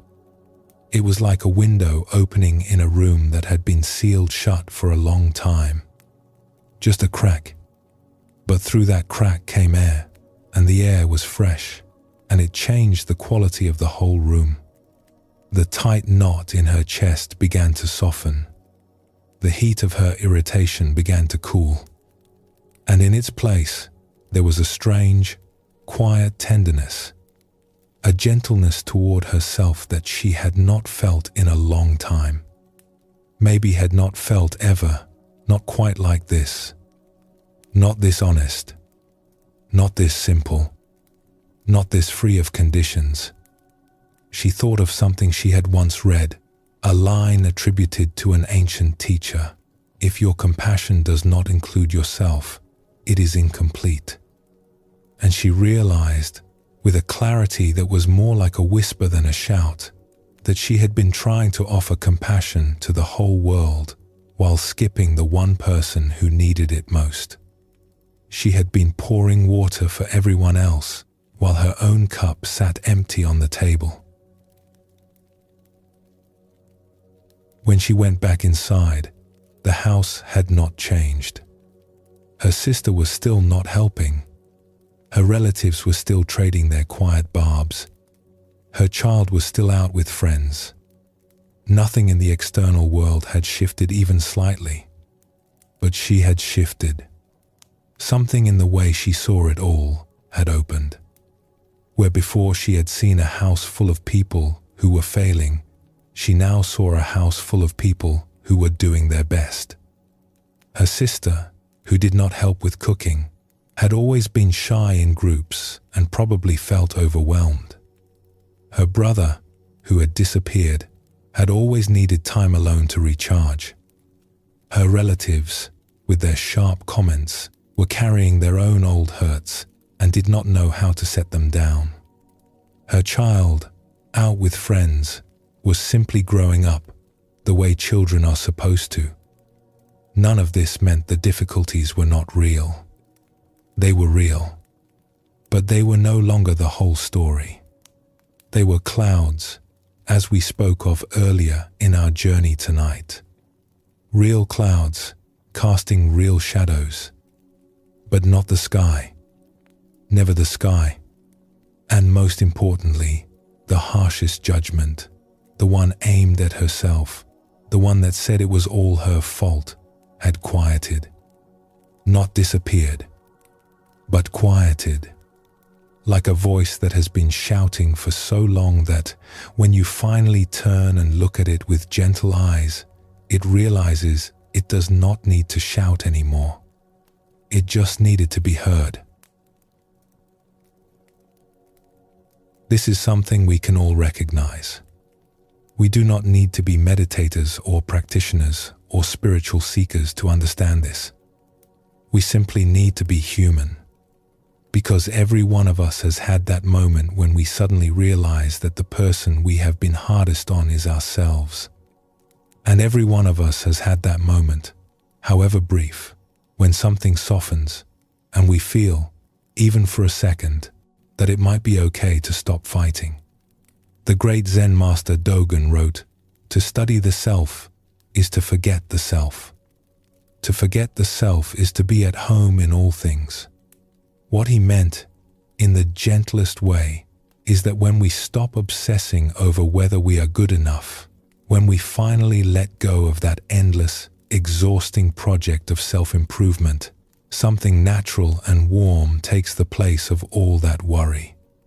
We do not become careless or lazy or indifferent. Quite the opposite. We become free. Free to see others clearly, as they actually are, rather than as reflections of our own insecurity. Free to love without keeping score. Free to be imperfect without believing that imperfection is the same as failure. Free to sit at a dinner table with our complicated, messy, beautiful family and think, simply, here we are, all of us doing our best. And that is enough. That winter walk, that ordinary walk in the cold, changed nothing and changed everything. The woman went back to her family. She hung her coat by the door. She helped with dinner. She laughed at something someone said, and it was a real laugh, not the polite kind. She sat beside her brother and asked him how he was doing, and this time she actually listened to the answer, not while planning her next sentence, not while judging, but with her whole quiet attention. Not because she had been fixed, not because she had reached some elevated state, but because, for a little while, the comparing mind had gone quiet. And in the quiet, there was room for something else. Something warmer, something older, something that had been waiting patiently beneath all that noise for exactly this. So if you find yourself, in the days to come, catching the familiar rise of judgment, the tightening in the chest, the certainty that everyone around you is doing it wrong, you might consider this. Not as a correction, not as a rule, just as a gentle invitation. What if the sharpness you feel toward others is a signal? Not that they need to change, but that something in you is asking to be held. Something small and tender and a little bit afraid. Something that just needs you to put your hand on your chest and say, quietly, I see you. It is all right. You are doing fine. That is enough. That is more than enough. Let us rest here for a moment. Feel the stillness around you. Let your body be soft. And when you are ready, we will continue together.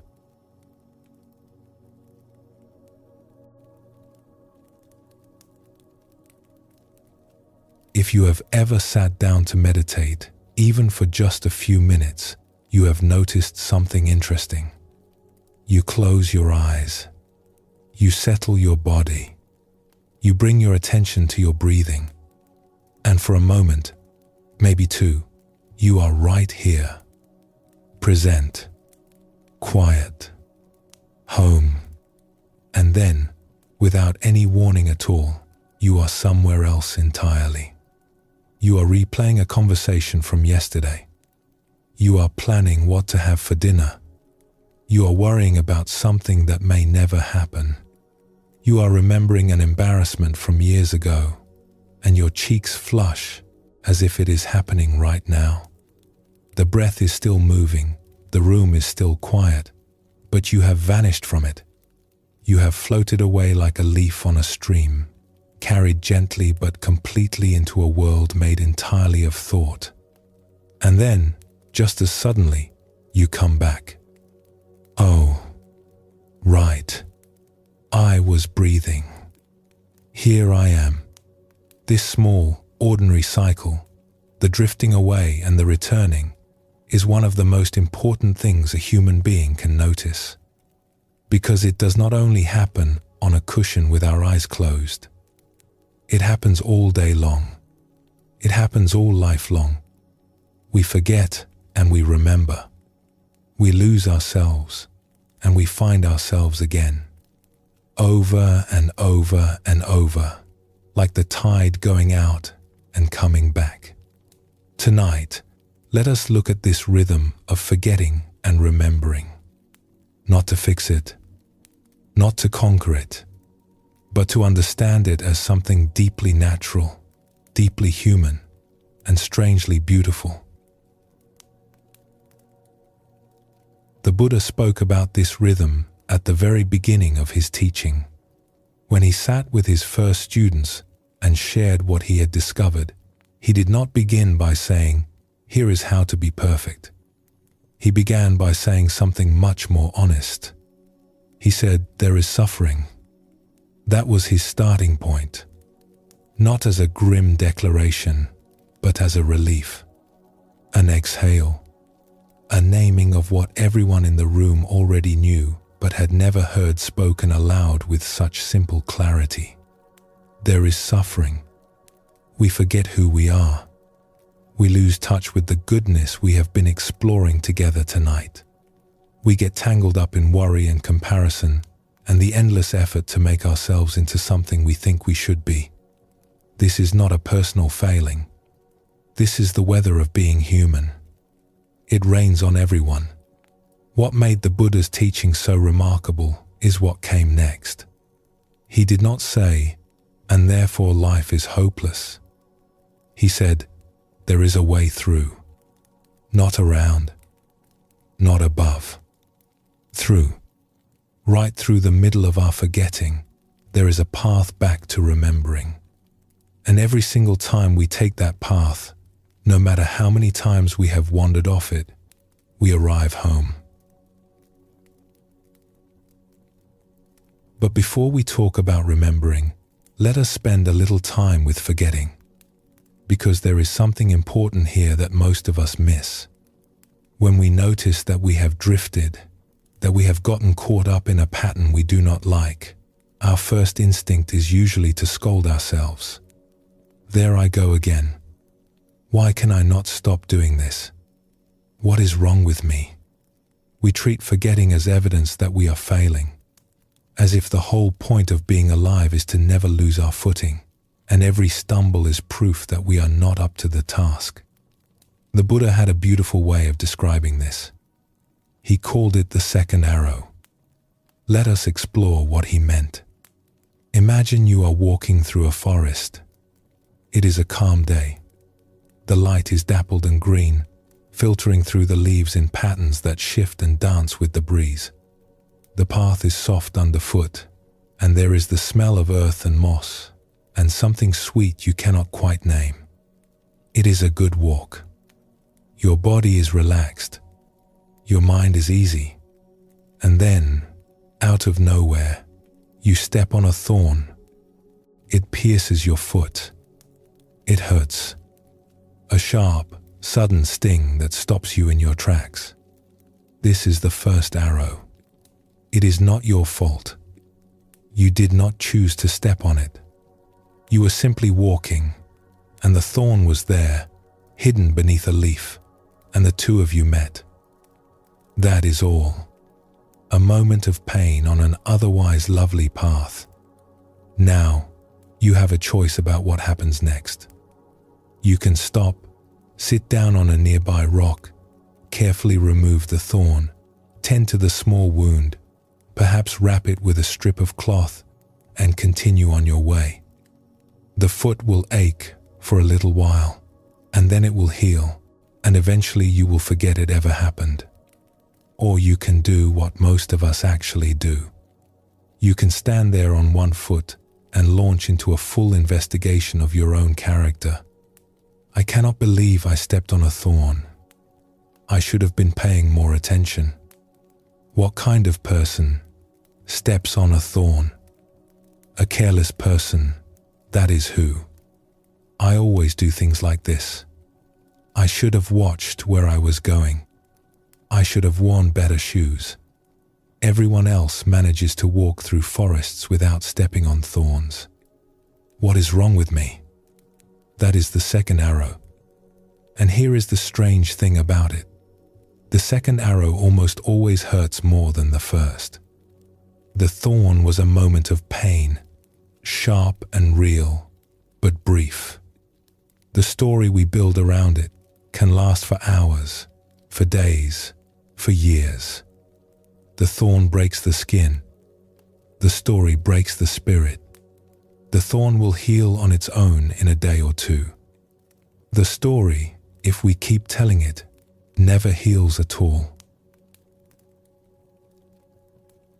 We do this constantly, in ways large and small, and we have been doing it for so long that we hardly notice anymore. We feel anxious, and then we feel ashamed of feeling anxious. We lose our temper, and then we lose our temper with ourselves for losing our temper.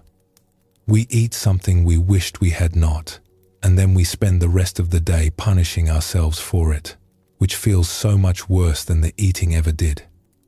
The original experience, the first arrow, is usually manageable.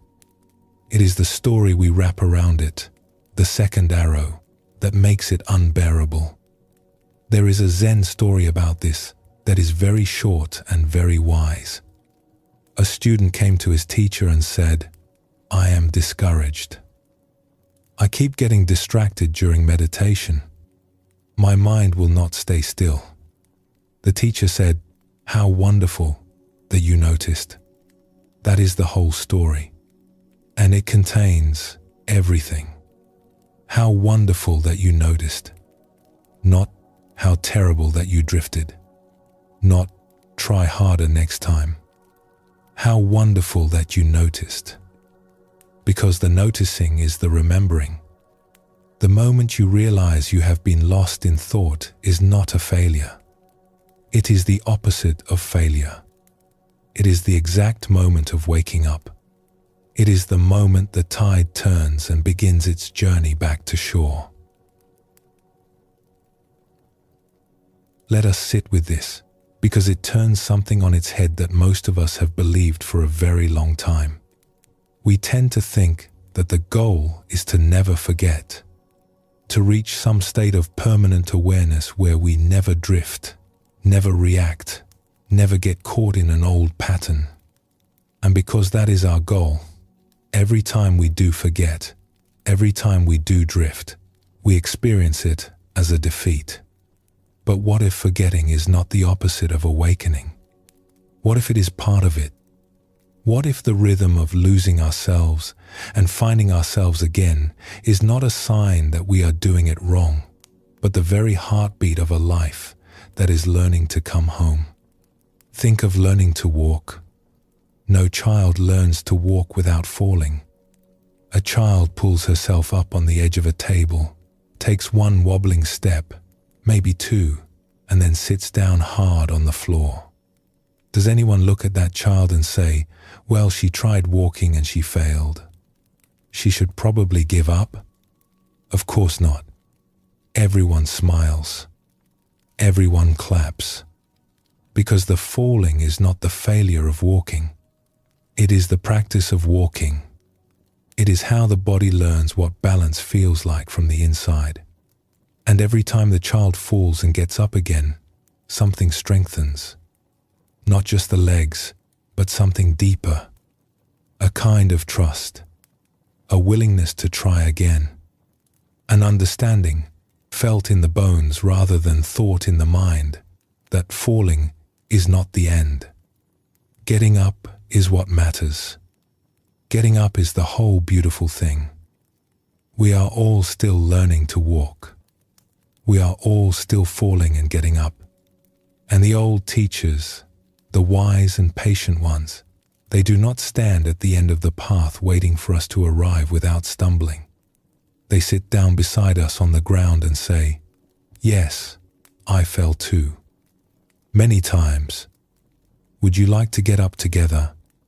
The ancient teacher, Shantideva, wrote, where would I find enough leather to cover the surface of the earth? But wearing leather on the soles of my feet is equivalent to covering the whole earth. We cannot make the world smooth. We cannot remove every thorn from every path. But we can learn to walk with a kind of gentle awareness that makes the thorns less devastating when they come. Not because we avoid them, but because we stop shooting ourselves with that second arrow when we step on one. There is a lovely old story about a monk who lived in a mountain hermitage. It was a simple place, just a few rooms and a small garden where he grew herbs and onions and a single persimmon tree. He was known throughout the region for his calmness and his kindness, and students would travel great distances to sit with him, sometimes waiting days for a chance to ask a question. One day, a young student arrived, dusty from the road, with the eager, slightly anxious energy of someone who has been traveling for a long time towards something they desperately want to find. He bowed and sat down across from the monk and said, "Teacher, I have heard that you have attained great peace, that your mind is always still, that you never lose yourself in anger or fear or confusion. Is this true?" The old monk laughed. It was a real laugh, full and warm and entirely unexpected, and it took the student by surprise. He had been expecting solemnity. He had been expecting wisdom delivered in a whisper. He had not been expecting this. "Who told you that?" the monk asked, still chuckling.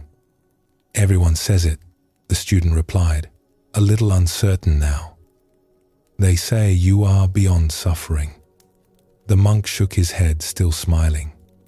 He reached for a cup of tea that sat on the table beside him, a simple clay cup, brown and worn, and slightly chipped at the rim. He held it out so the student could see it. "Do you see this cup?" he asked. "Yes," said the student. "I drop this cup at least once a week," the monk said. "Sometimes twice. Sometimes I drop it because I am tired. Sometimes because I am distracted. Sometimes because my hands are cold and clumsy in the morning. And every time I drop it, the tea spills, and I have to clean it up and start again." He set the cup down gently on the table. "The difference between me and a person who has not practiced is not that I never drop the cup. It is that I no longer scold myself when I do. I do not stand over the spilled tea saying, 'What kind of monk drops his cup?' I simply pick it up. I refill it. I take a sip. That is all. I pick it up." The student sat with this. It was not what he had expected. He had come looking for perfection, for someone who had transcended the mess of being human. And instead, he had found a man who dropped his cup once a week and was completely at peace with it. "But is that not a very small thing?" he asked. The monk looked at him with great tenderness. "It is the only thing," he said quietly. "Everything else follows from it."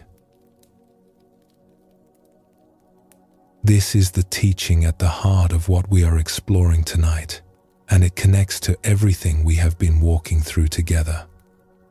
We spoke about the sun behind the clouds, about the hand that holds our pain, about forgiveness and understanding and compassion. And what ties all of it together, the golden thread that runs through every story and every teaching, is this simple rhythm. We forget and we remember. We forget that we are good. We forget that we belong. We forget that the pain we are feeling is a thorn, not a verdict. We forget, and we reach for the second arrow, and we build a story about how we are broken and unworthy and beyond repair. This is what humans do. This is what we have always done. Not because we are weak, but because we are tender, and the world is sometimes sharp, and the mind is trying, in its confused and clumsy way, to protect us from getting hurt again. And then, sometimes in the quiet, sometimes in the cold air of a winter walk, sometimes in the warmth of another person's hand, sometimes while watching the light change on a hillside, sometimes for no reason at all, we remember. We remember that we are more than the story. We remember that the cup can always be refilled. We remember that the one who notices the forgetting is already awake, already here, already home. And in that moment of remembering, however brief, however fragile, however quickly the next wave of forgetting comes rolling in, we are home, truly home. Not because we have arrived at some permanent state of bliss, but because we have touched something real, something that cannot be lost, only forgotten, and something that is always, always available to be found again. The great teacher Ajahn Chah once said, "If you let go a little, you will have a little peace. If you let go a lot, you will have a lot of peace. If you let go completely, you will have complete peace." And what we are letting go of, most of the time, is not our problems. It is the second arrow. It is the story that says our problems mean something is wrong with us. Let go of that story, even for a breath, and something opens. Something that was always there, waiting quietly beneath the noise. So let us carry this with us as we continue, not as a rule to follow, not as one more thing to get right, but as a kindness, a gentleness with ourselves that says, "Of course you forget. Everyone forgets." The Buddha himself said that forgetting is the most natural thing in the world. It is woven into the fabric of being alive. But remembering is also woven into that fabric. And every time you remember, every time you catch yourself mid-drift and say, "Oh, there I am," you are doing something quiet and powerful. You are choosing to come back. You are choosing to pick up the cup. You are choosing, in that small, unremarkable moment, to trust that you are worth coming back to. And you are. You always have been. Every moment of remembering proves it. Not because you are perfect, but because you are here, still trying, still turning toward the light, still willing to begin again. There is a line from an old Zen poem, 10,000 flowers in spring, the moon in autumn, a cool breeze in summer, snow in winter. If your mind is not clouded by unnecessary things, this is the best season of your life. Every season, not just the easy ones, not just the ones where everything goes well. Every season, even this one, especially this one. let us pause here. Notice how you are resting. Let your breath be easy, coming and going like a guest who knows it is always welcome. And when you are ready, we will continue together.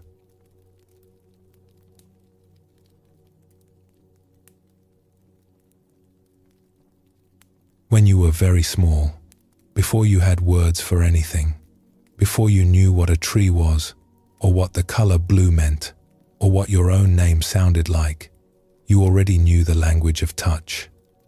You knew the difference between hands that were gentle and hands that were hurried. You knew the feeling of being lifted and held against a warm chest. You knew, without anyone teaching you, that when someone placed their hand softly on your back, it meant you were safe. You could rest. This is the oldest language we have, older than any spoken word, older than writing, older than song. Before we learn to say, "I love you," we learn to feel it through the skin. A palm on a forehead, fingers wrapped around a hand, an arm around a shoulder. The body has always known what the mind sometimes forgets, that we are not meant to carry everything alone. That sometimes the most important thing one person can offer another is not advice, not wisdom, not even understanding. Just contact, just warmth, just the simple animal comfort of being touched by someone who cares. Tonight, let us explore this quiet language and what it can teach us about coming home to ourselves. There is a story about a healer who lived in a small village by the sea. People came to her from many miles around, not because she had unusual medicines or secret knowledge, but because of something much simpler. She listened. And when she listened, she had a habit, almost unconscious, of reaching out and placing her hand on the other person's arm or shoulder. Just lightly. Just enough to say, without words, "I am here." One day, a fisherman came to see her. He was a large, weathered man with deep lines around his eyes and hands that looked like they had been carved from driftwood. Not the kind of person you would expect to see visiting a healer. He sat down across from her, in a wooden chair that creaked under his weight, and he looked at the floor for a long time before speaking. When he did speak, his voice was gruff, almost apologetic. He said he did not know why he had come. He was not sick. Nothing was wrong, not the kind of wrong a healer could fix, anyway. He just had not been sleeping. For weeks now, he would lie in his bed and stare at the ceiling, and his mind would begin its nightly patrol, marching through everything he had done wrong that day, that year, that lifetime. Every harsh word he had ever spoken. Every moment he had let someone down. Every failure, large and small, lined up and waiting for inspection. By morning, he was more exhausted than when he had lain down. "I feel like my own mind is punishing me," he said, "and I do not know how to make it stop." The healer listened. She did not interrupt. She did not offer advice or ask probing questions. She simply sat with him the way the sea sits with the shore, steady and unhurried. When he finished talking, she reached across and placed her hand on his forearm. Just rested it there. His arm was rough and brown from years in the sun and salt, and her hand was small against it. She did not squeeze or pat or rub. She just let her hand be there, warm and still, like a small animal that has settled and decided to stay. They sat like that for a while. The sound of the sea came through the open window, that slow, rhythmic breathing of the waves that is perhaps the oldest lullaby the earth has ever sung. The light in the room was warm and golden, and the shadows were soft.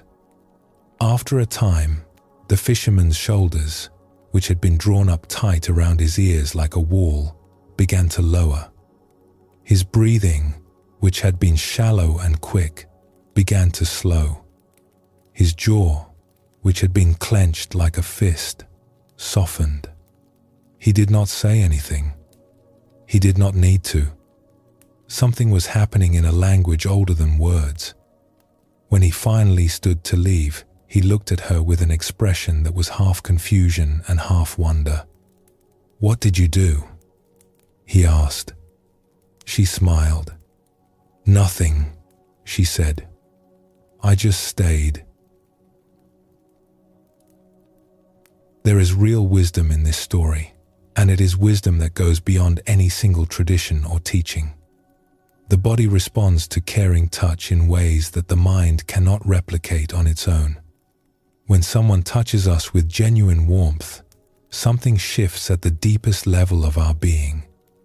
The part of us that is always on guard, always scanning for danger, always bracing for the next problem, that part begins to stand down. It is as if the body hears a message that the mind has been too busy to receive. You are safe. You can let go. You are held. Researchers have studied this in many different ways. They have found that when a person is anxious or afraid and someone they trust takes their hand, the fear quiets remarkably fast. It does not disappear through argument or reason. It quiets through contact, through the wordless message that travels from one body to another, saying, "I am here with you." They have found that when a doctor, during an ordinary visit, simply places a hand on a patient's shoulder for a moment, the patient leaves feeling that the visit lasted twice as long. Twice as long. Not because time changed, but because touch changes how we experience time. It slows things down. It makes us feel that we matter, that we are not just a number or a problem to be solved, but a person. A warm, breathing, tender person. And perhaps, most beautifully, they have found that even our relationship with ourselves changes when touch is involved. When we place a hand on our own heart, gently, with the same tenderness we might offer to someone we love, the body responds as if it is being comforted by another person. The breathing deepens. The muscles soften. Something that was braced begins to let go. It is as though the body does not entirely distinguish between the touch of another and the touch of the self, as long as the intention behind it is kind. In the Buddhist tradition, there is a deep understanding that the body is not separate from the path of awakening. The body is the path. The Buddha himself, after years of trying to transcend the body through extreme discipline, finally sat down beneath a tree and simply felt. He felt the earth beneath him.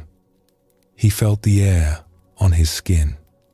He felt the weight of his own body held by the ground.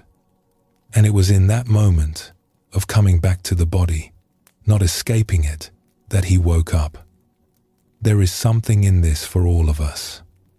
We spend so much of our lives in our heads, trapped in the endless loop of thinking, planning, worrying, remembering. The body waits below, patient as the earth, carrying us through each day without complaint, and we barely notice it at all. We notice it when it hurts. We notice it when it fails to meet our expectations. But how often do we simply appreciate it? How often do we place a hand on our own chest and say, not with words, but with touch, "Thank you. Thank you for carrying me through this day. Thank you for breathing while I was busy worrying. Thank you for being here." The Zen tradition places great emphasis on the body. In Zen monasteries, even the simplest physical acts, pouring tea, sweeping a floor, walking down a hallway, are treated as sacred. Not because there is anything magical about sweeping, but because when we bring our full attention to the body, to the feeling of the broom in our hands, to the sound of the bristles on the stone, we come out of our heads and back into the living, breathing world. We remember what is real. And what is real is always, always happening in the body. Let us explore another story. There was once a teacher who worked with people who were going through very difficult times. One of the things she noticed over many years of listening to people's pain was that often the most powerful moment in a conversation was not when she said the right words. It was when she said nothing at all and simply offered her presence. She began to notice something else too. When people were caught in deep shame or self-blame, when they were locked inside that small, airless room of "something is wrong with me," words often could not reach them. It was as if the door to that room was sealed, and no amount of knocking from the outside could open it. But touch could. She began, gently and with permission, to invite people to do something very simple during those difficult moments. She would ask them to place their own hand over their own heart, not as a technique, not as a fix, not as something with steps and rules and a correct way to do it, just as a gesture, a way of saying to themselves, through the body, what the mind was not yet ready to hear. The way you might put your arm around a friend who is crying and say nothing at all because nothing needs to be said. And what she found, again and again, was that this small gesture could unlock something that hours of conversation could not. There was something about the warmth of one's own hand, something about the weight of it resting there on the chest that spoke directly to the part of us that is hurting. It bypassed all the arguments and defenses and explanations and went straight to the heart of the matter, which is, of course, the heart itself. There was a woman who had been carrying guilt for years and could not find her way through it. She could talk about it endlessly. She could analyze it from every angle. She could understand it intellectually, could explain exactly why she felt the way she felt and where it came from and what it meant. But the guilt lived in her body, not her mind, and it was her body that needed to hear that it was okay. When she placed her hand on her chest and simply sat with herself, not trying to solve anything, not trying to be anywhere else, something melted.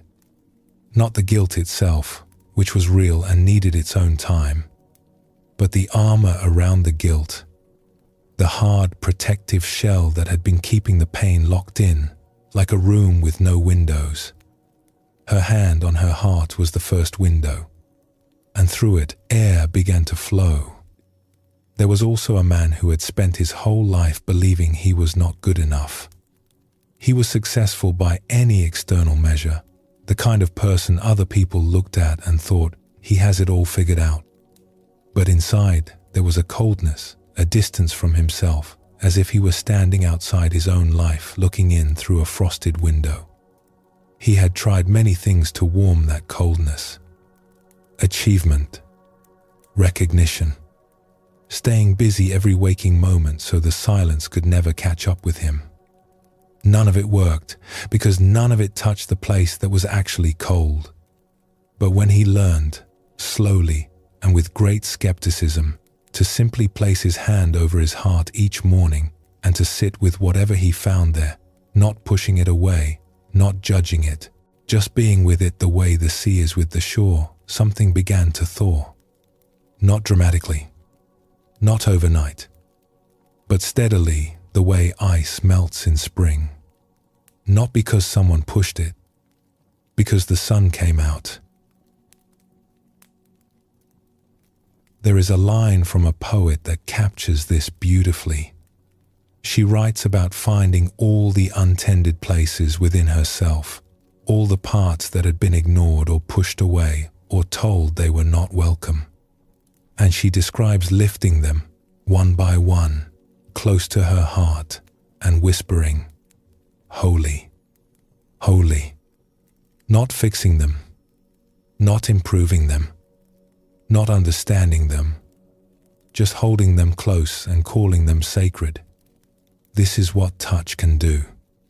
Not the touch of a doctor or a therapist, though that can be powerful too, but the touch you offer to yourself, the hand on the heart, the palm on the cheek, the fingers resting gently on your own arm. These are not empty gestures. They are communications. They are the body's way of saying, in a language it has understood since before you were born, "I am here. I am not leaving. You matter." The Buddha once said, "You can search throughout the entire universe for someone who is more deserving of your love and affection than you are yourself, and that person is not to be found anywhere. Not anywhere. Not in any direction. The person most deserving of your tenderness is already here, already breathing, already listening to these words." There is one more story worth sitting with tonight. In many parts of the world, there is a tradition of holding the hands of those who are suffering, not to take the suffering away, not to fix or solve or analyze, just to hold. It is one of the oldest gestures our species knows, and it crosses every boundary of language and culture and belief.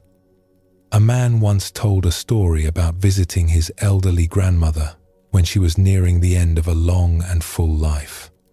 She was resting in her bed, propped up on pillows that seemed to hold her the way clouds hold the moon, gently and without effort. The room was quiet, and the afternoon light was coming through the curtains in soft, buttery stripes that moved slowly across the bedspread as the hours passed.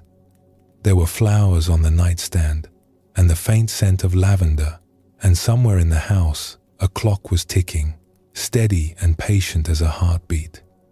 He sat beside her in a chair that had been pulled close to the bed, and he did not know what to say. He had come prepared with things to talk about, news and updates and cheerful stories from the family. He had rehearsed them in the car on the way over, wanting to be bright, wanting to fill the room with life. But when he sat down and looked at her face, so peaceful and so familiar, all of those things seemed small and far away, like sounds from another room that no longer mattered. So instead, he simply took her hand. Her hand was thin and cool and light as paper, and it rested in his palm the way a fallen leaf rests on still water.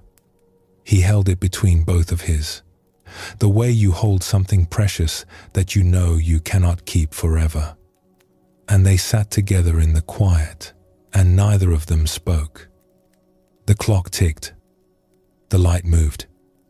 The flowers held their scent, and something in the silence between them was more full, more complete than any conversation could have been. After a long while, his grandmother opened her eyes and looked at him, and she said, very softly, "That is the nicest thing anyone has done for me all week." He looked at their hands together. "I did not do anything," he said. She smiled. "Exactly," she said. "You just stayed. You just stayed." The same words the healer used. The same truth, arriving from a different direction. The most profound thing we can offer another person, and the most profound thing we can offer ourselves, is not brilliance, not solutions, not the perfect words at the perfect time. It is presence, the willingness to stay, to be here, in the body, in the moment, with whatever is arising, and to not run away. So tonight, as you lie here, you might notice your own body, not with judgment, not with a measuring eye that says this should be different or that should be better, but with the kind of attention you would give to a sleeping child. Gentle, curious, full of warmth. Notice your hands wherever they are resting. Notice the weight of them, the warmth of them. These hands that have done so much for you, that have held and carried and reached out and let go, that have wiped tears and opened doors and written words and prepared meals and touched the people you love. And if it feels right, let one of those hands come to rest on your chest, lightly, as if you are saying hello to yourself, as if you are saying, after a long and busy day, after a long and busy life, I am here. I stayed. Let us rest here. Feel the warmth of your own hand, the steady rhythm beneath it. And when you are ready, we will continue together.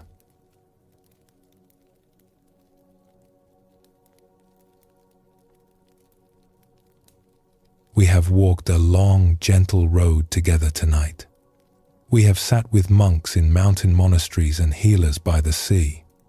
We have watched the sun shining above the clouds and held a circle drawn in the center of a palm. We have picked up dropped cups and pulled thorns from our feet and stood in winter fields watching the stars appear. And through it all, a single thread has been quietly weaving itself through every story, every teaching, every pause.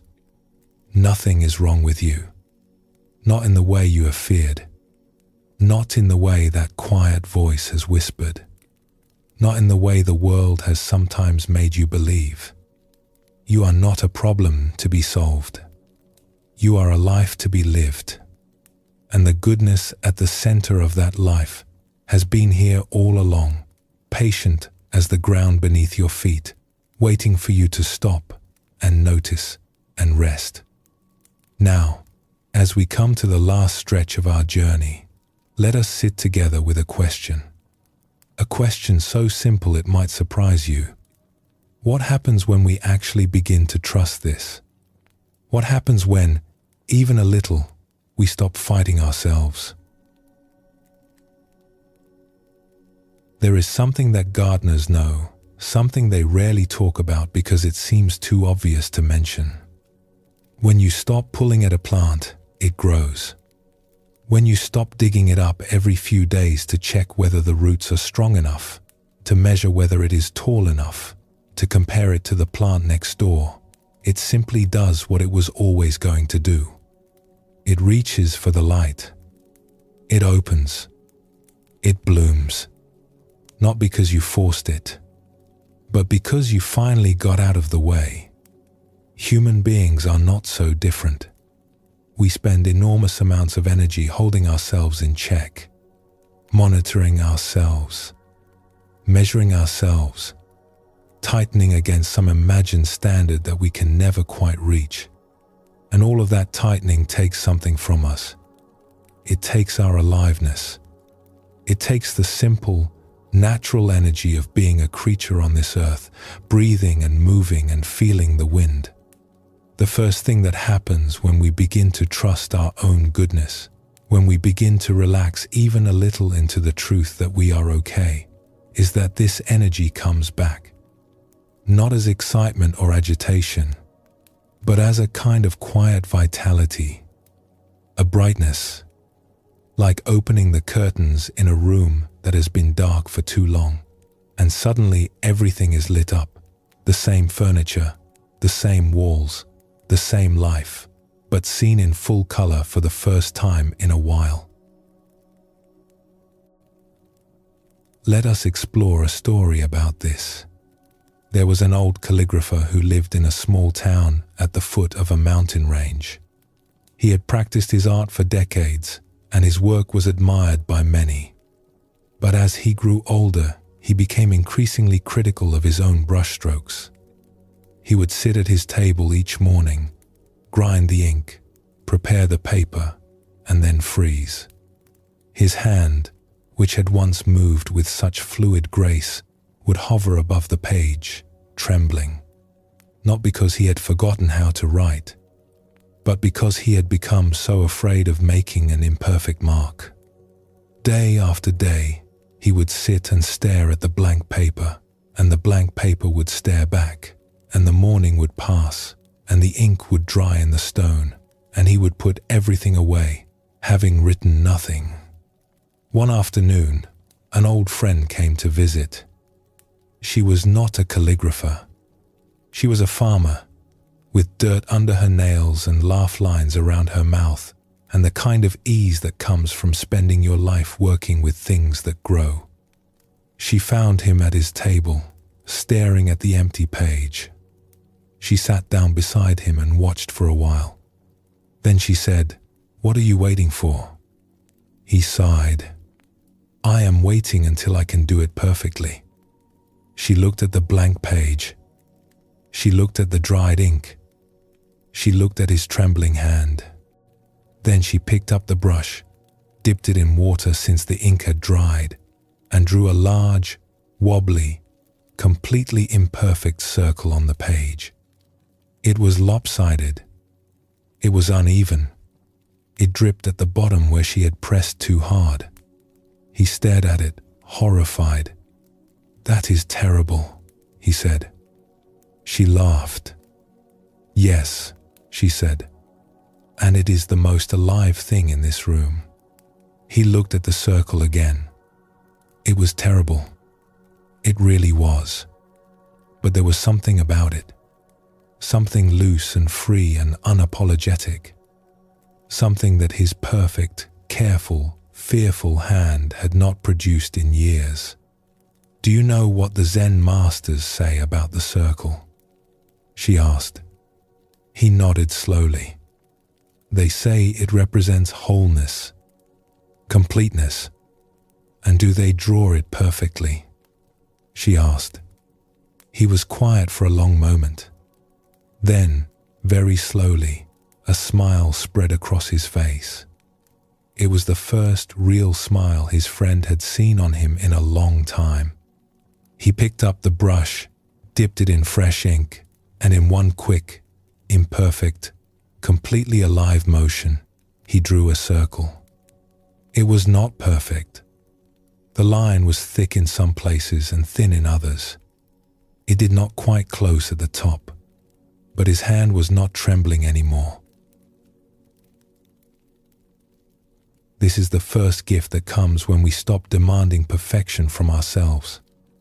Energy returns. Not the anxious energy of trying to get it right, but the natural energy of a life that is being lived instead of controlled. The Zen masters had a phrase for this way of being, without anxiety about imperfection. What a beautiful handful of words that is. Without anxiety about imperfection. It does not mean we stop caring. It does not mean we become careless or sloppy or indifferent. It means we stop letting the fear of getting it wrong prevent us from being fully alive. A little boy was once overheard talking to the sky before bed. He said, "If you cannot make me a better boy, do not worry about it. I am having a real good time as I am." There is something in that, is there not? A kind of natural confidence that has nothing to do with arrogance and everything to do with being at ease in your own skin. Children have it before the world teaches them to doubt themselves. And we can find our way back to it, not by becoming children again, but by remembering what the child already knew, that being alive is enough. That being here is enough. That being imperfect and still showing up is more than enough. The second gift is perhaps the most beautiful. When we stop holding ourselves so tightly, when the armor around the heart begins to soften, something warm starts to flow. It is a warmth that was always there but could not get through.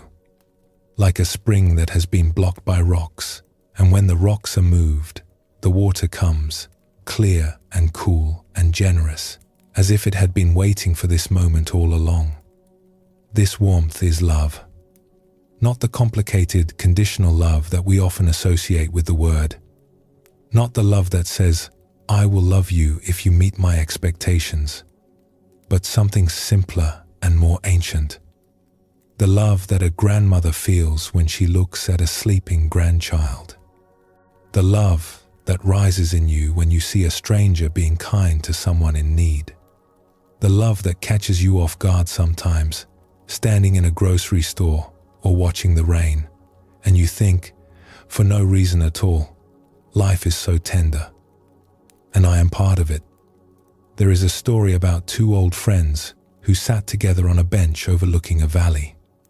They had known each other for many years, through good times and hard ones, through arguments and reconciliations, through all the ordinary mess of two lives lived side by side. They were not young anymore. Their hair had gone silver. Their hands were spotted with age. But there was an ease between them, the kind that only comes after decades of showing up for each other without pretending to be anything other than what they were. One of them said, after a long, comfortable silence, "Do you know what I think the best part of getting older is?" "What?" said the other. "You stop pretending. You stop trying to be impressive. And then all this love that was stuck behind the trying, it just comes out. It just flows. Like it was always there, pressing against the dam, and you finally let it through." The other one nodded. "I think that is why old people cry at everything," she said. They both laughed.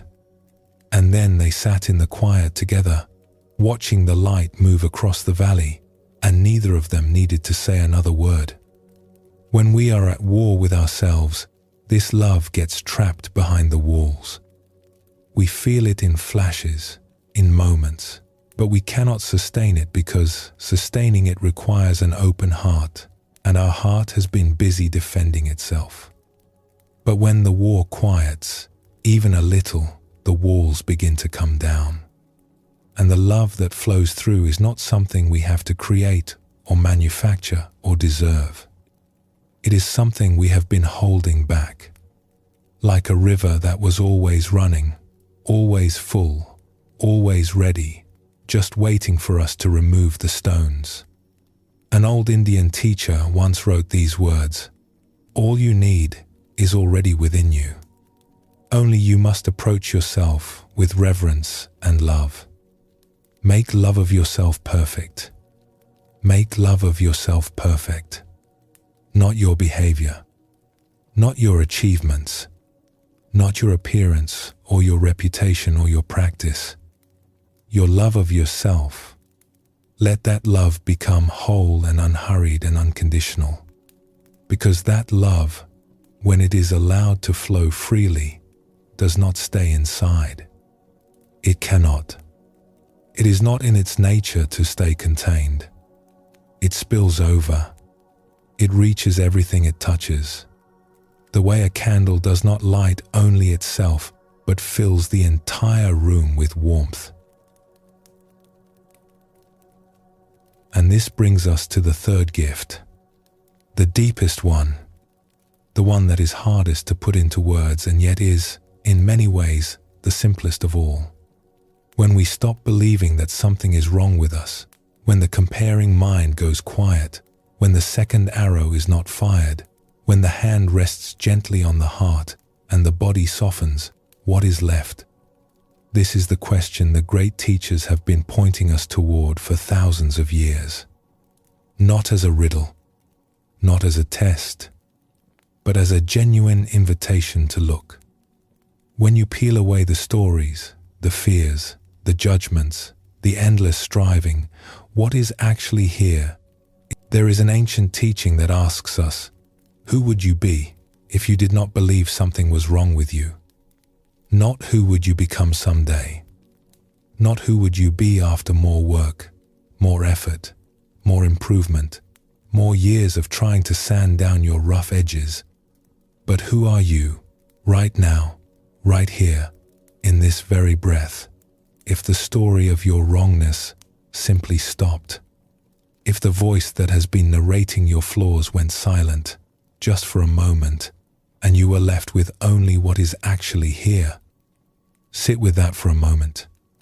Let it settle like snow on a quiet field. Do not try to answer it with the mind. The mind will want to make a list, to build a new and better version of you. That is not what this question is asking. Let the body answer. Let the heart answer. Let the silence answer. Who are you when the noise stops?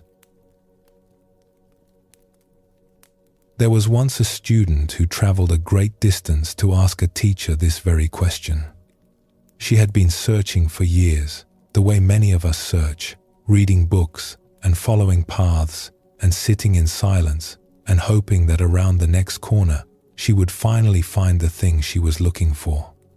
She arrived at the teacher's door exhausted, dusty from the road, and full of the kind of urgency that only comes from looking very hard for something you are afraid you will never find.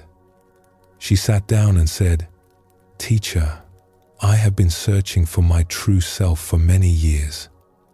I have read every book I can find. I have tried every path. I have sat in stillness until my legs ached and my mind screamed. Please, tell me, who am I, really? Underneath all of this confusion, who am I?" The teacher looked at her for a long, quiet moment. There was no hurry in her eyes, no judgment, just the kind of patient attention that makes you feel that time has stopped, or perhaps that time was never the point. Then she said, very simply, "Who is asking?" The student opened her mouth to answer, and then she stopped, because the question had turned her around.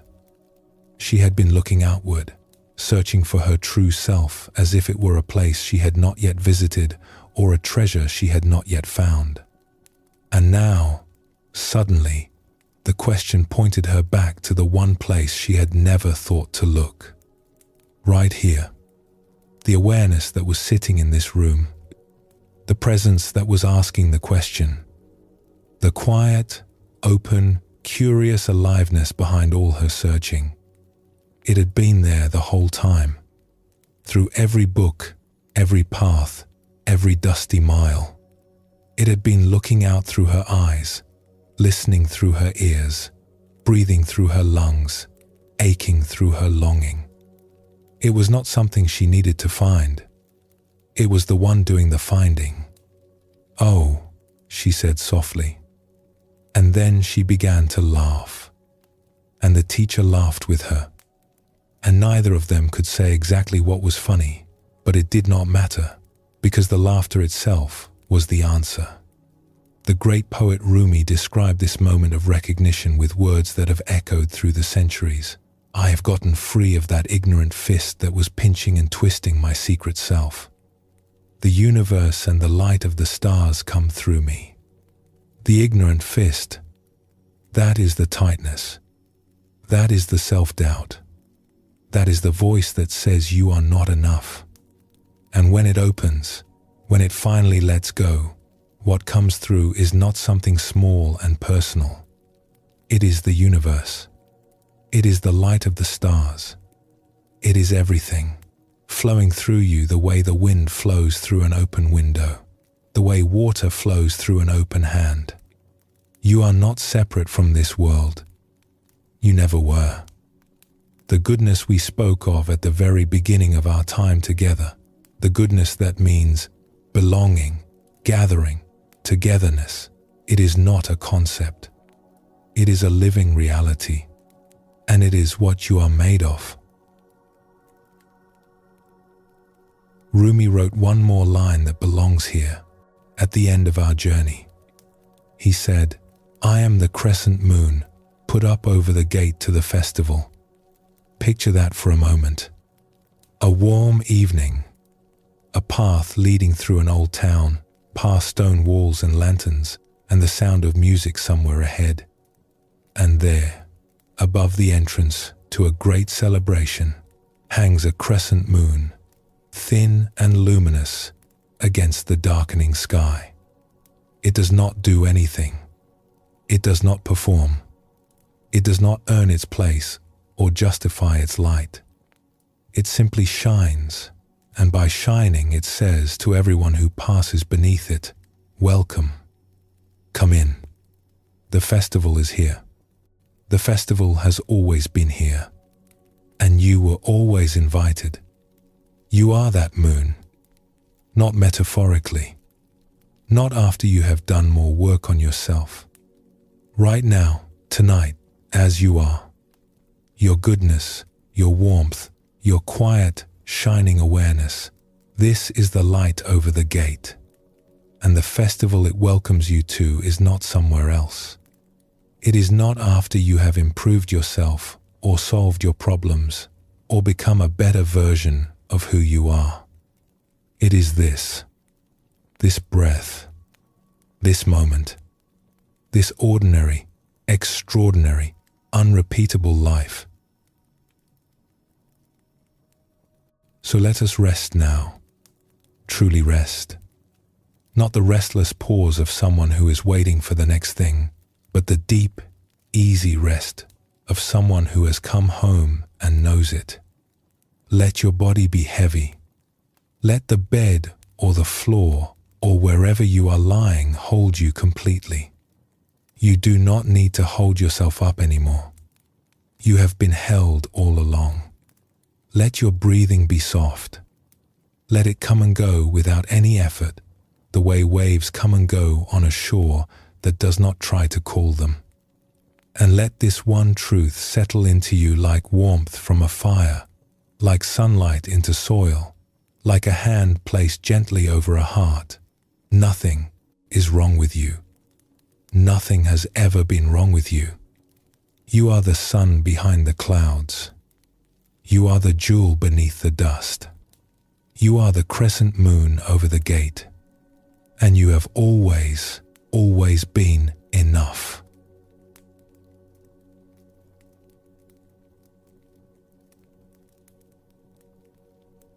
We have come a long way together tonight, and yet, in another sense, we have not moved at all. We have simply been sitting here, breathing, listening, letting the words wash over us like warm water. And that is enough. That has always been enough. The Buddha once said something that sounds almost too simple to be true. He said, "Peace comes from within. Do not seek it without." We hear those words and we nod, because they sound right, because they sound wise. But tonight, perhaps, they land a little differently. Perhaps tonight, you can feel the truth of them in your body, not just your mind. The peace you have been looking for is not in a better job, or a different body, or a quieter mind, or a more perfect life. It is here. It has been here this whole time, as close as your own breathing, as near as the warmth of your own hand on your own chest. We began this evening with a question that lives at the heart of every spiritual tradition, every quiet moment of self-reflection, every long walk taken alone. What if nothing is wrong with me? What if the voice that whispers otherwise has simply been mistaken? And through the stories we have shared, through the monks and the healers and the travelers and the fishermen, through the circles drawn in palms and the photographs carried across oceans, through the gardens where everything is allowed to grow, and the winter fields where the stars come out one by one, a single answer has been gently arriving. Not as argument, not as proof, but as something you can feel, something your heart recognizes even when your mind is still catching up. Nothing is wrong with you. You are not broken. You are not behind. You are not the sum of your mistakes or the shape of your fears. You are something much older and much simpler than any of that. You are awareness itself, warm and open and endlessly patient, looking out through these eyes, breathing through these lungs, resting in this body, right here, right now. In the Zen tradition, there is a practice of asking questions that have no answers. They are called koans, and their purpose is not to make the mind work harder, but to help it finally rest. One of the most famous is simply this: what is your original face? The face you had before your parents were born. It is not a question you can think your way through. It is a question that invites you to stop thinking altogether, to let the mind grow quiet, the way a pond grows still when the wind dies down. And when the pond is still, it does not need to do anything to reflect the sky. It just does. Naturally, effortlessly. If the sky was always there, the pond simply had to stop rippling long enough to see it. You are that pond tonight, and the sky that is reflected in you, the vast, open, luminous sky, is your own goodness, your own wholeness, your own belonging to this beautiful, mysterious life. You do not have to remember everything we spoke about tonight. You do not have to carry any of it forward as a task or a lesson or one more thing to get right. If anything from this evening has found its way into your heart, it will stay there on its own. The way a seed stays in the soil. You do not have to push it. You do not have to worry over it. You just have to let it be and trust that in its own time, in its own way, it will grow. And if nothing has stayed, that is fine too.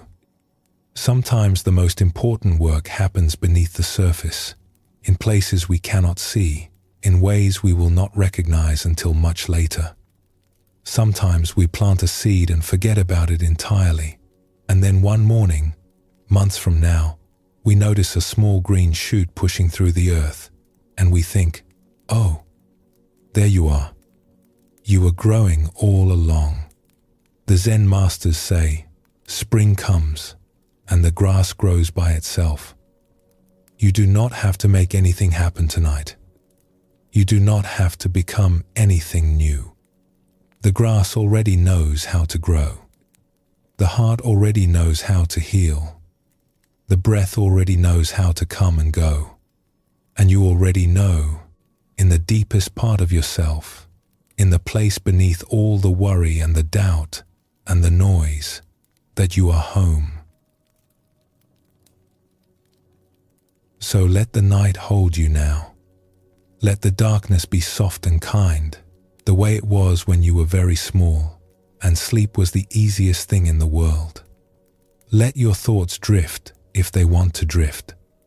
Let them settle if they want to settle. They are just clouds passing through the sky of your awareness, and the sky does not mind what passes through it. The sky is always clear. The sky is always open. The sky is always at peace. You have done enough today. You have been enough today. You have been enough every single day of your life, even the days when you were certain you were not, especially those days. Because even then, even in the middle of your doubt, the sun was shining above the clouds. The jewel was gleaming beneath the dust. The moon was hanging over the gate, luminous and patient, waiting for you to look up and see that the festival was already here, and that you were already invited, and that you had been the guest of honor all along. Nothing is wrong with you. Nothing was ever wrong with you. Rest in that tonight. Let it hold you the way the earth holds the trees, the way the ocean holds the tide, the way this quiet darkness holds the stars. Sleep well, and thank you for joining us here at Sleepy Monk.